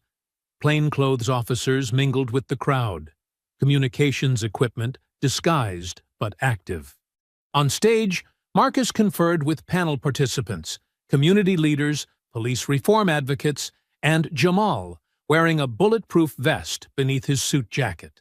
Security personnel surrounded them, vigilant and focused. Laura Reeves, now serving as liaison between law enforcement agencies, approached Marcus with an update.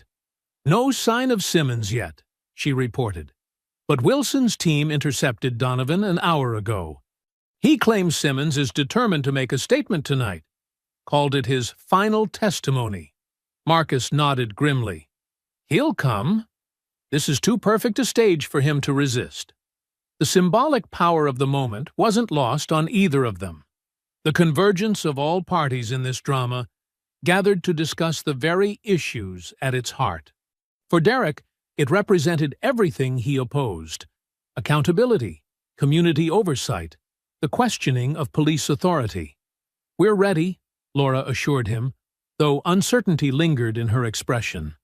As the lights dimmed and attendees took their seats, Marcus scanned the crowd one final time. Somewhere in the sea of faces, or perhaps still lurking outside, Derek Simmons was preparing to make his move. The hunter and the hunted, roles no longer clearly defined. The town hall was about to begin, and with it, the final act of a confrontation that had evolved far beyond one case, one officer, or one incident. What started in a courtroom would end here, one way or another. In the community center's backstage area, Marcus reviewed his notes one final time, the weight of the moment settling over him. Through the curtain, he could hear the growing murmur of the audience. Community members, journalists, activists, and police representatives gathering for what had become the city's most anticipated public forum. 5 minutes, a coordinator informed him.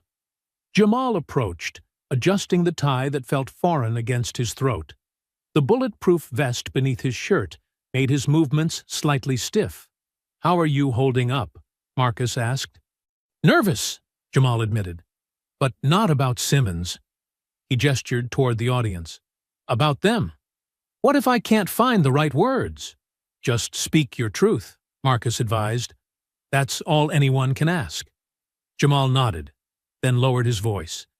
The officer's watching me. They keep switching positions, communicating through earpieces. Is that normal? They're being cautious, Marcus replied, though the observation triggered his own vigilance. Nothing about this situation was normal. Across the room, Captain Laura Reeves spoke quietly into her radio, coordinating with security teams positioned throughout the building. Her gaze continually swept the backstage area, assessing risks, identifying vulnerabilities. All entry points secure, she reported to Chief Wilson, who monitored operations from a command post in the building's administrative office. Attendees have been screened and seated. Any sign of our target? Wilson's voice crackled through the earpiece. Negative, but that doesn't mean he's not here. Laura studied the backstage crew. Technicians, volunteers, facility staff. Any one of them could be Simmons in disguise. Maintain elevated alert status. Meanwhile, in the third row of the auditorium, Derek Simmons sat perfectly still. His appearance transformed. The beard was fake, as were the glasses and the slight padding that altered his silhouette. The press credential hanging around his neck had been meticulously forged, the name and publication legitimate enough to pass initial scrutiny. His heart maintained a steady rhythm, years of tactical training controlling his physiological response to stress. Inside his jacket, the weight of the handgun pressed against his ribs, a familiar, comforting presence. He'd surrendered his police-issued weapon to access the building, knowing it would be flagged in the security system. The backup gun, however, had passed through a blind spot in the screening area, one he had anticipated from studying the building plans. Derek observed the security personnel positioned around the room, noting their formations, their sight lines, their patterns of movement. He recognized Wilson's protocols, standard defensive positions augmented by plainclothes officers in the crowd. Predictable. Manageable. His gaze fixed on the empty chair at the center of the stage. Marcus Brooks would occupy that seat soon. Beside it, another chair waited for Jamal Washington. The symmetry pleased Derek, both targets perfectly positioned. As the house lights dimmed slightly, Derek felt a strange calm descend. After days of chaos and fear, the clarity of purpose felt almost euphoric. One decisive action to rebalance the scales. One statement that couldn't be ignored or reinterpreted. Backstage, Sophia arrived with last-minute intelligence, pulling Marcus aside. Donovan gave up more details, she whispered urgently. Simmons mentioned disguises, specifically press credentials. Security's checking all media personnel again, but discreetly. It might be too late, Marcus noted, glancing at his watch. If he's already inside— There's more, Sophia interrupted. The USB drive with incriminating evidence? Donovan says Simmons set it to automatically upload to multiple news outlets at 9 p.m. if he doesn't enter a cancellation code. Marcus checked the time, 7:05 p.m. Less than 2 hours before potentially explosive documentation became public. Does Wilson know? Yes, and he's getting pressure from above. Former Chief Miller is apparently in direct contact with the mayor. Political damage control, Marcus concluded grimly. They're more worried about exposure than public safety. Not Wilson, Sophia clarified. He's prioritizing securing the town hall. But others in the chain of command are pushing to locate the drive first, apprehend Simmons second. This complicated an already volatile situation. Competing objectives among law enforcement could create dangerous gaps in security protocols. Stay close to Jamal, Marcus instructed. I don't trust anyone else right now. On stage, the moderator approached the microphone. The town hall was beginning. In the administrative office, Chief Wilson received an urgent update from a technical specialist. Sir, we've detected an unauthorized transmission from inside the building. Someone accessed our secure Wi-Fi network using police credentials. Wilson straightened. Location? Main auditorium, but we can't pinpoint exactly. The signal's bouncing between devices. He's here, Wilson realized, immediately activating his radio. All units, Target 1 is confirmed in the building. Maintain positions, but elevate alert status. No movement without my direct order. Wilson studied the security feed showing the auditorium. Hundreds of faces, any one of which could be Simmons in disguise. Moving too quickly could trigger a confrontation in a crowded space. Exactly the chaos Simmons might be counting on. "Sir," the technician called, "the transmission included an image upload to a secure server. We've intercepted it." The monitor displayed what appeared to be a sniper's view of the stage, crosshairs positioned over the center chair, Marcus's designated seat. "Is this live?" Wilson demanded. "No, sir. It's a still image, staged to look like a weapon sight picture." Psychological warfare, Wilson realized. He's playing with us. As the moderator welcomed attendees and explained the evening's format, Derek observed the security personnel's subtle reactions, heightened alertness, increased radio communication. They knew something. Perhaps his digital breadcrumb had been discovered. No matter. The primary plan remained unchanged.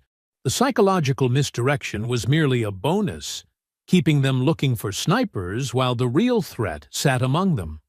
Derek's gaze shifted to the side entrance, where Marcus Brooks now waited to be introduced. Even from a distance, Derek could see the prosecutor's careful attention to his surroundings, the vigilance of a man who knew he was a target. On stage, the moderator's voice rose with practiced enthusiasm. "Joining us tonight to discuss these critical issues of police accountability and community relations, please welcome District Attorney's Office Special Prosecutor Marcus Brooks and community member Jamal Washington." Applause filled the room as Marcus and Jamal took their seats. Derek's hand moved slightly toward his jacket, then stopped. Not yet. Timing was everything. Laura Reeves, positioned stage right, scanned the audience methodically. The applause provided cover for her radio transmission. "All security elements maintain visual sweep during audience reactions. Watch for anomalous behavior or positioning." Marcus adjusted his microphone, acutely aware of his exposure on the brightly lit stage. He could barely make out individual faces beyond the first few rows, but he knew Derek was out there, watching, waiting, calculating. "Thank you for coming tonight," Marcus began, his voice steady despite the tension coiling within him. "What happened in our courthouse last week has forced our community to confront difficult questions about policing, accountability, and justice." As Marcus spoke, Jamal surveyed the audience, his perspective different from the security personnel's. He wasn't looking for tactical positions or security threats. He was reading faces, sensing the emotional current in the room. One face in the third row caught his attention. A bearded man whose expression lacked the engagement or curiosity of those around him. Instead, his focus had an unnatural intensity, a stillness amidst the shifting crowd. Jamal's pulse quickened. Without looking directly at the man again, he shifted his chair slightly, positioning himself more directly between Marcus and the third row. From his command post, Wilson noticed the subtle movement. "What's Washington doing?" "Unknown," came the response from an officer near the stage. "Possibly repositioning for better sightline to the audience."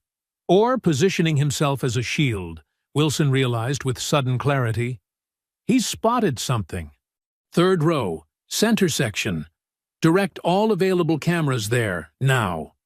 The security feed zoomed in on the section in question, revealing several audience members, including a bearded man with glasses who sat unnaturally still amid the responsive crowd. Wilson's breath caught. Despite the disguise, something in the man's posture and stillness triggered recognition. "Possible Target 1 identification," he transmitted. "Third row, center section, bearded male in gray jacket. Approach with extreme caution. Maintain distance until confirmed." On stage, Marcus continued his remarks, hyper-aware of Jamal's slight repositioning and the almost imperceptible increase in security movement at the room's perimeter. Something was happening. Someone had been identified. The documents we've uncovered reveal systematic policies designed to target specific communities, Marcus stated, his words calculated to draw reaction from Derek if he was indeed present. Policies that corrupted good officers and protected those who abused their authority. In the third row, Derek felt the net tightening. The security personnel were too deliberate in their casual movements around the room's perimeter. They knew, or suspected. His window was closing. Time to accelerate the plan. Before we continue, Marcus said, his voice measured as he gestured toward the presentation screen behind him, I want to share evidence that puts Officer Simmons's actions in their proper context. The screen displayed the first page of the Community Impact Initiative, the task force's systematic targeting policy. Murmurs rippled through the audience as attendees processed the implications.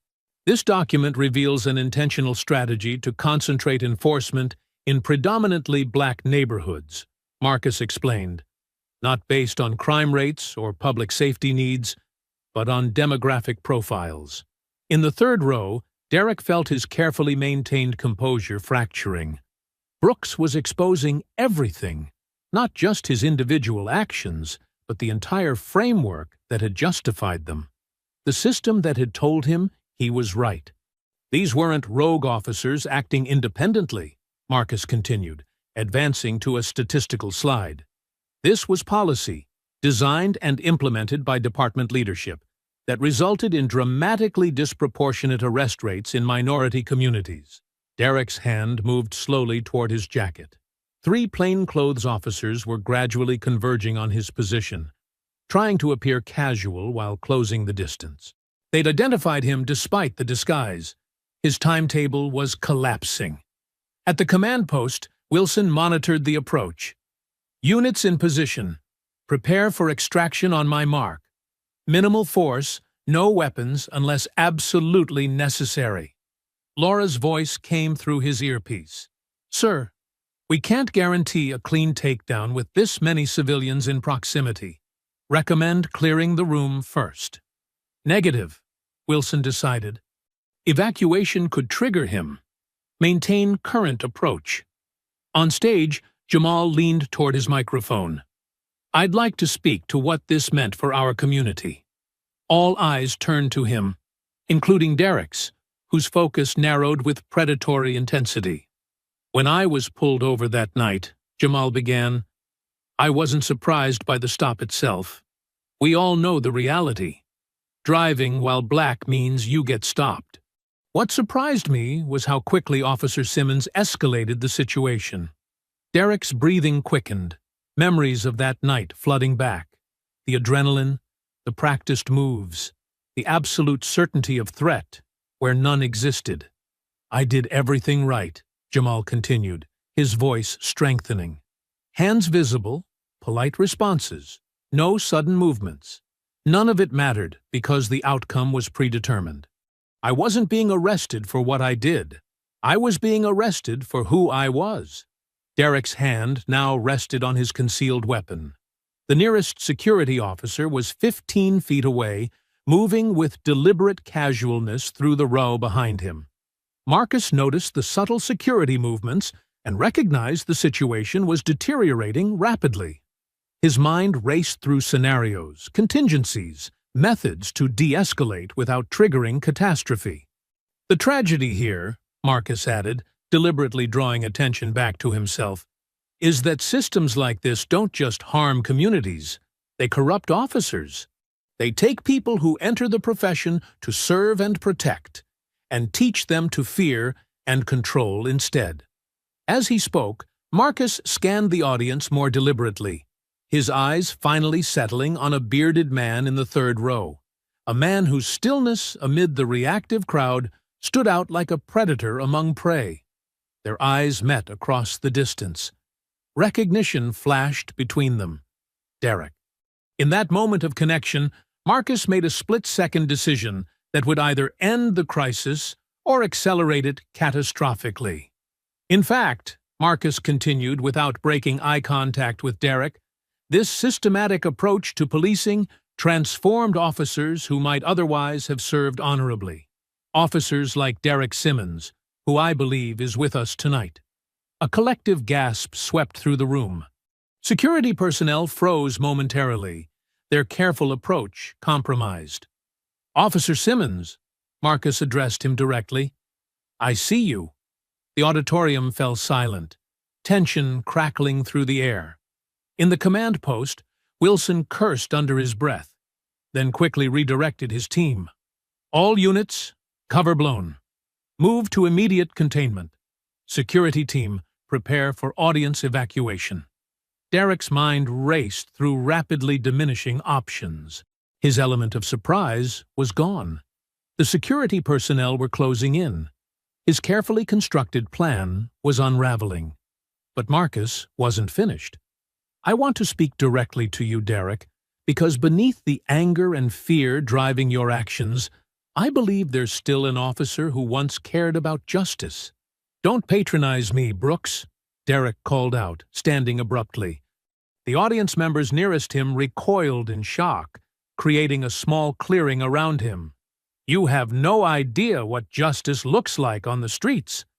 Security officers paused their approach, hands near their weapons, but not drawing them, aware of the volatility of the situation and the civilians in their line of fire. "You're right," Marcus acknowledged, his voice level despite the pounding of his heart. "I've never worn a badge. I've never had to make split-second decisions with lives at stake." "Then what gives you the right to judge those who do?" Derek demanded, his hand still concealed inside his jacket. "I'm not judging all officers," Marcus clarified. "I'm holding accountable those who abuse their power, and those who create systems that encourage that abuse." Derek's laugh held no humor. "You think this is about accountability? This is about undermining authority, making it impossible for real police work to happen." "Real police work shouldn't require targeting people based on their race," Marcus countered. "It shouldn't result in citizens like Jamal being beaten for minor traffic violations." Derek's gaze shifted to Jamal, his expression hardening. He resisted. "No, Derek," Jamal spoke up, his voice steady despite the danger. "I complied with every instruction. You decided I was a threat before you ever saw my face." Something in Jamal's calm certainty seemed to further unbalance Derek. His hand emerged from his jacket, the gun now visible, though still pointed downward. Several audience members screamed. Security officers drew their weapons, creating a standoff with civilians caught in the middle. "Everyone stay calm," Marcus called out, raising his hands. "Derek, this doesn't need to end in more violence." "It was always going to end this way," Derek replied, his voice eerily calm as he began raising the weapon. "Once you decided to destroy everything we built." "We?" Marcus questioned. "Or do you mean Chief Miller? Captain Reeves? The commanders who designed a discriminatory system, then left officers like you to implement it?"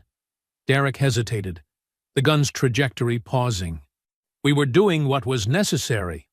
"You were doing what you were told," Marcus corrected, "following a playbook written by people who will now disavow any knowledge of your actions, people who are actively trying to contain this scandal to protect themselves."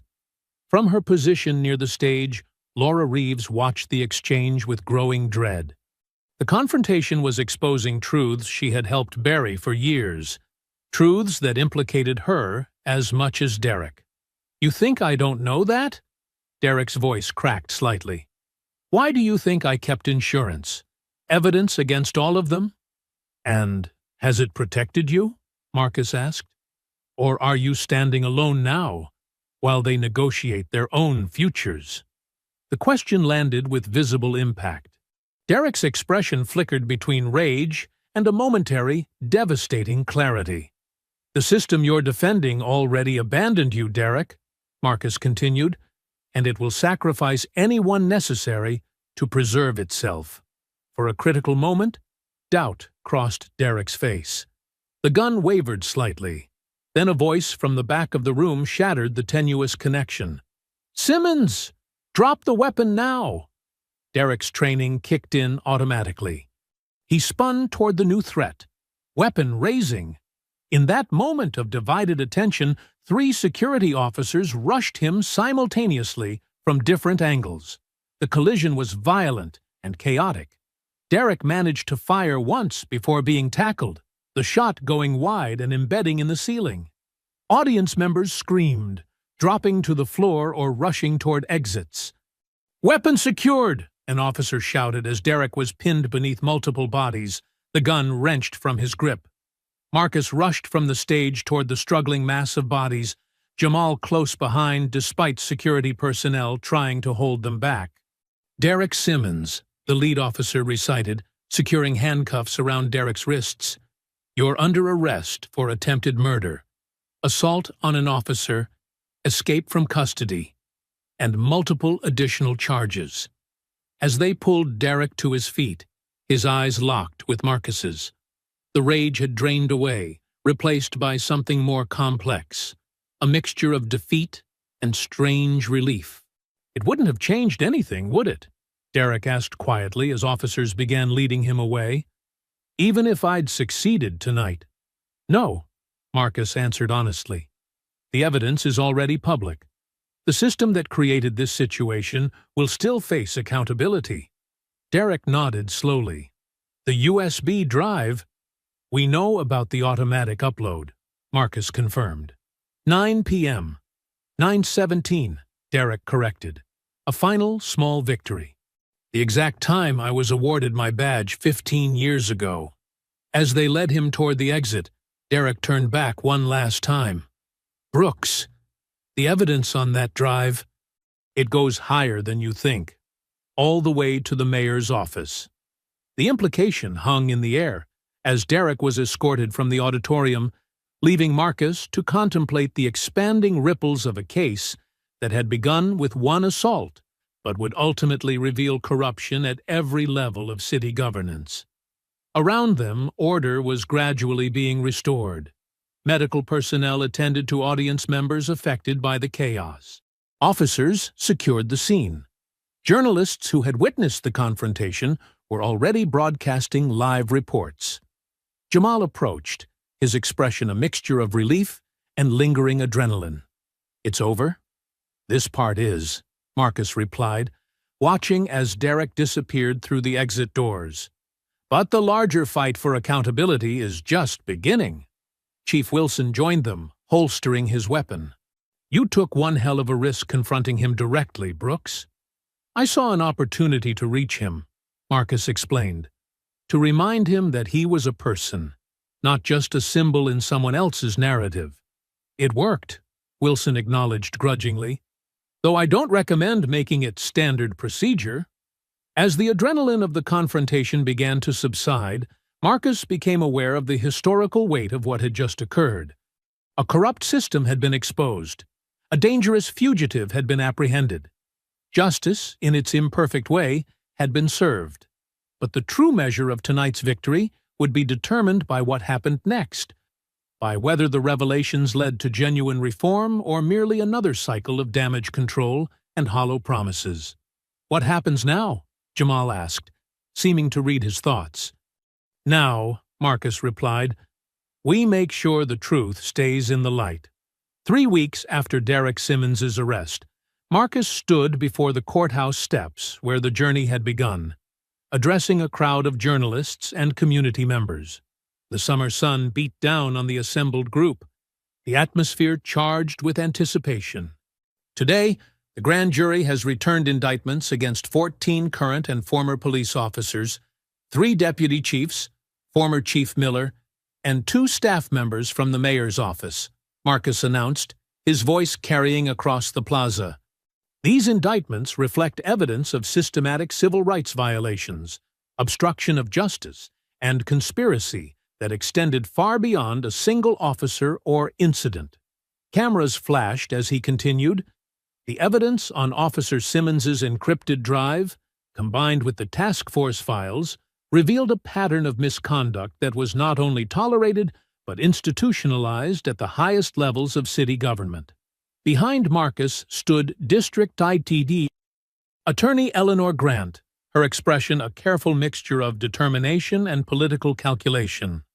The case had evolved from a potential liability into a career-defining opportunity, a chance to position herself as a champion of reform before the next election.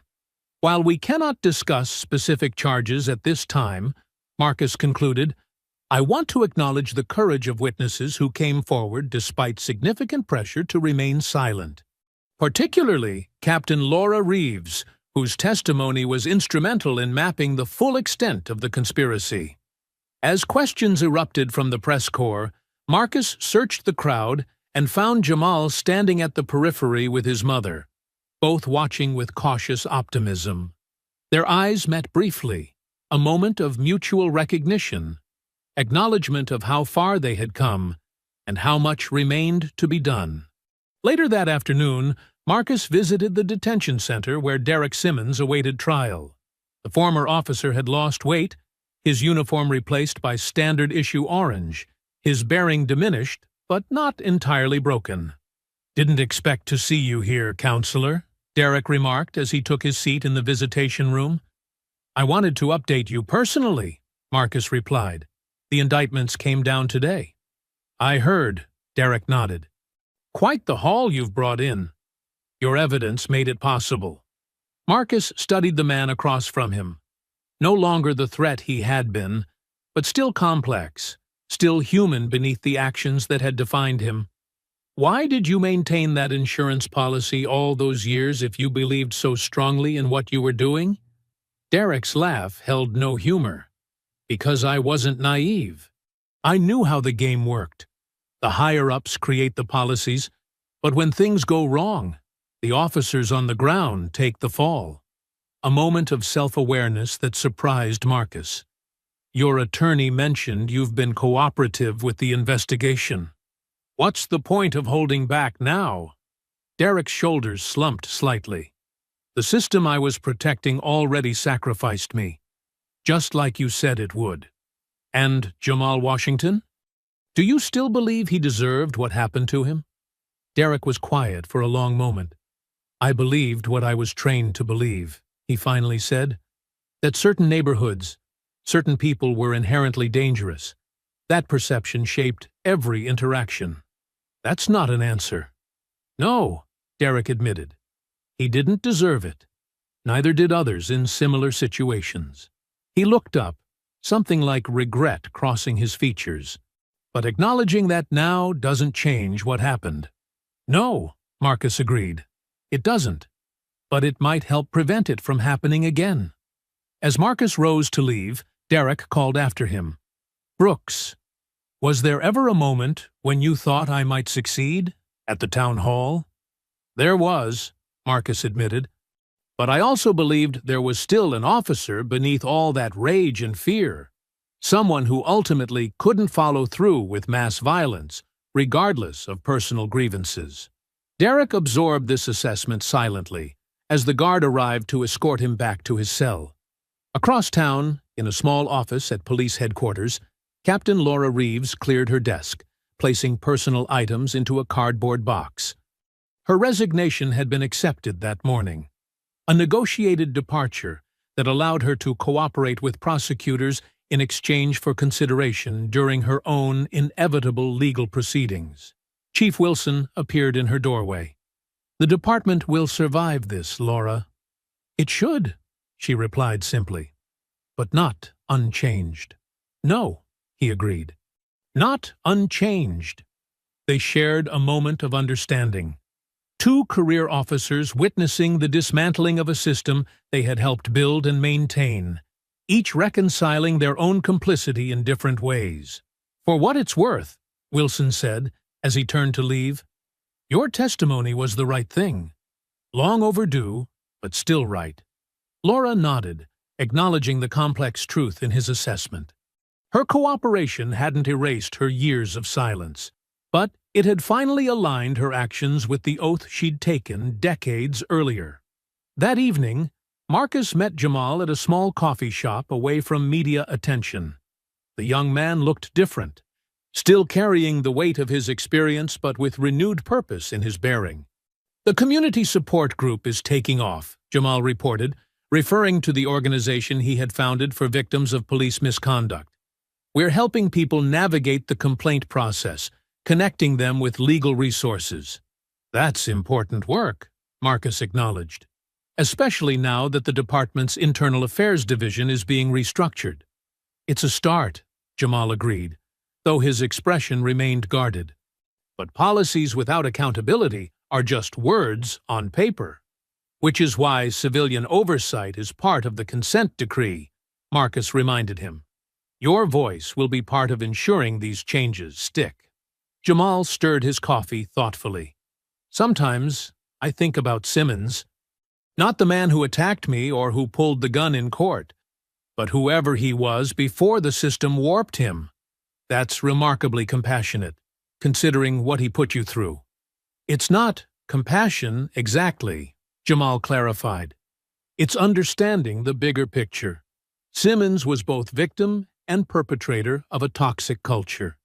That doesn't excuse what he did, but it helps explain it. And understanding is the first step toward prevention," Marcus concluded. "Exactly." Jamal leaned forward, his expression earnest. "That's why I've decided to go to law school."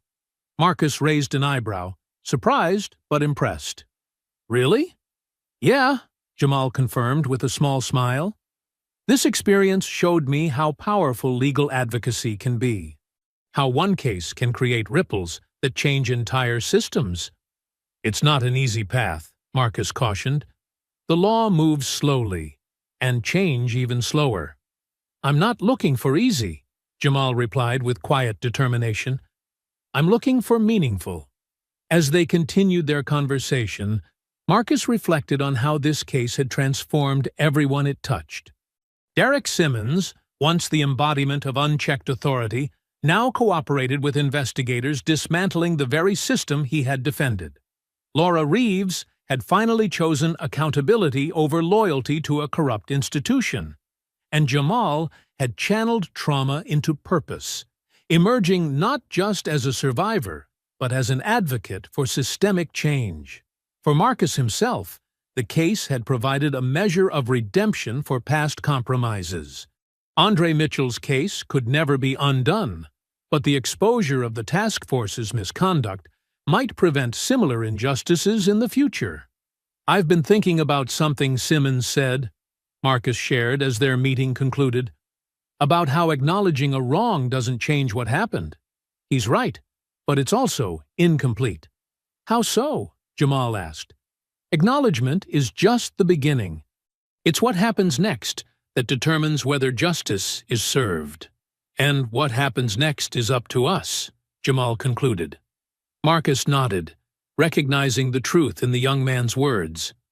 The case against Derek Simmons had ended, but the work of reform had only begun. The line between justice and power remained as thin and fragile as ever, maintained not by institutions or policies alone, but by the vigilance of those who refused to accept a system built on inequality and fear. As they parted ways, the setting sun cast long shadows across the city streets. Tomorrow would bring new challenges: implementing the consent decree, monitoring police practices, supporting communities still healing from years of targeted enforcement. But tonight, there was a quiet satisfaction in knowing that one officer who had crossed the line of justice had been held accountable, and in doing so had exposed the broader failures that enabled his actions. It wasn't a perfect ending. Justice rarely provided those. But it was a beginning, a chance to redraw the line between power and accountability, between enforcement and protection. And for now, that possibility of transformation was enough. I hope you enjoyed that story. Please like the video and subscribe so that you do not miss out on the next one. In the meantime, I have handpicked 2 stories for you that I think you will enjoy. Have a great day.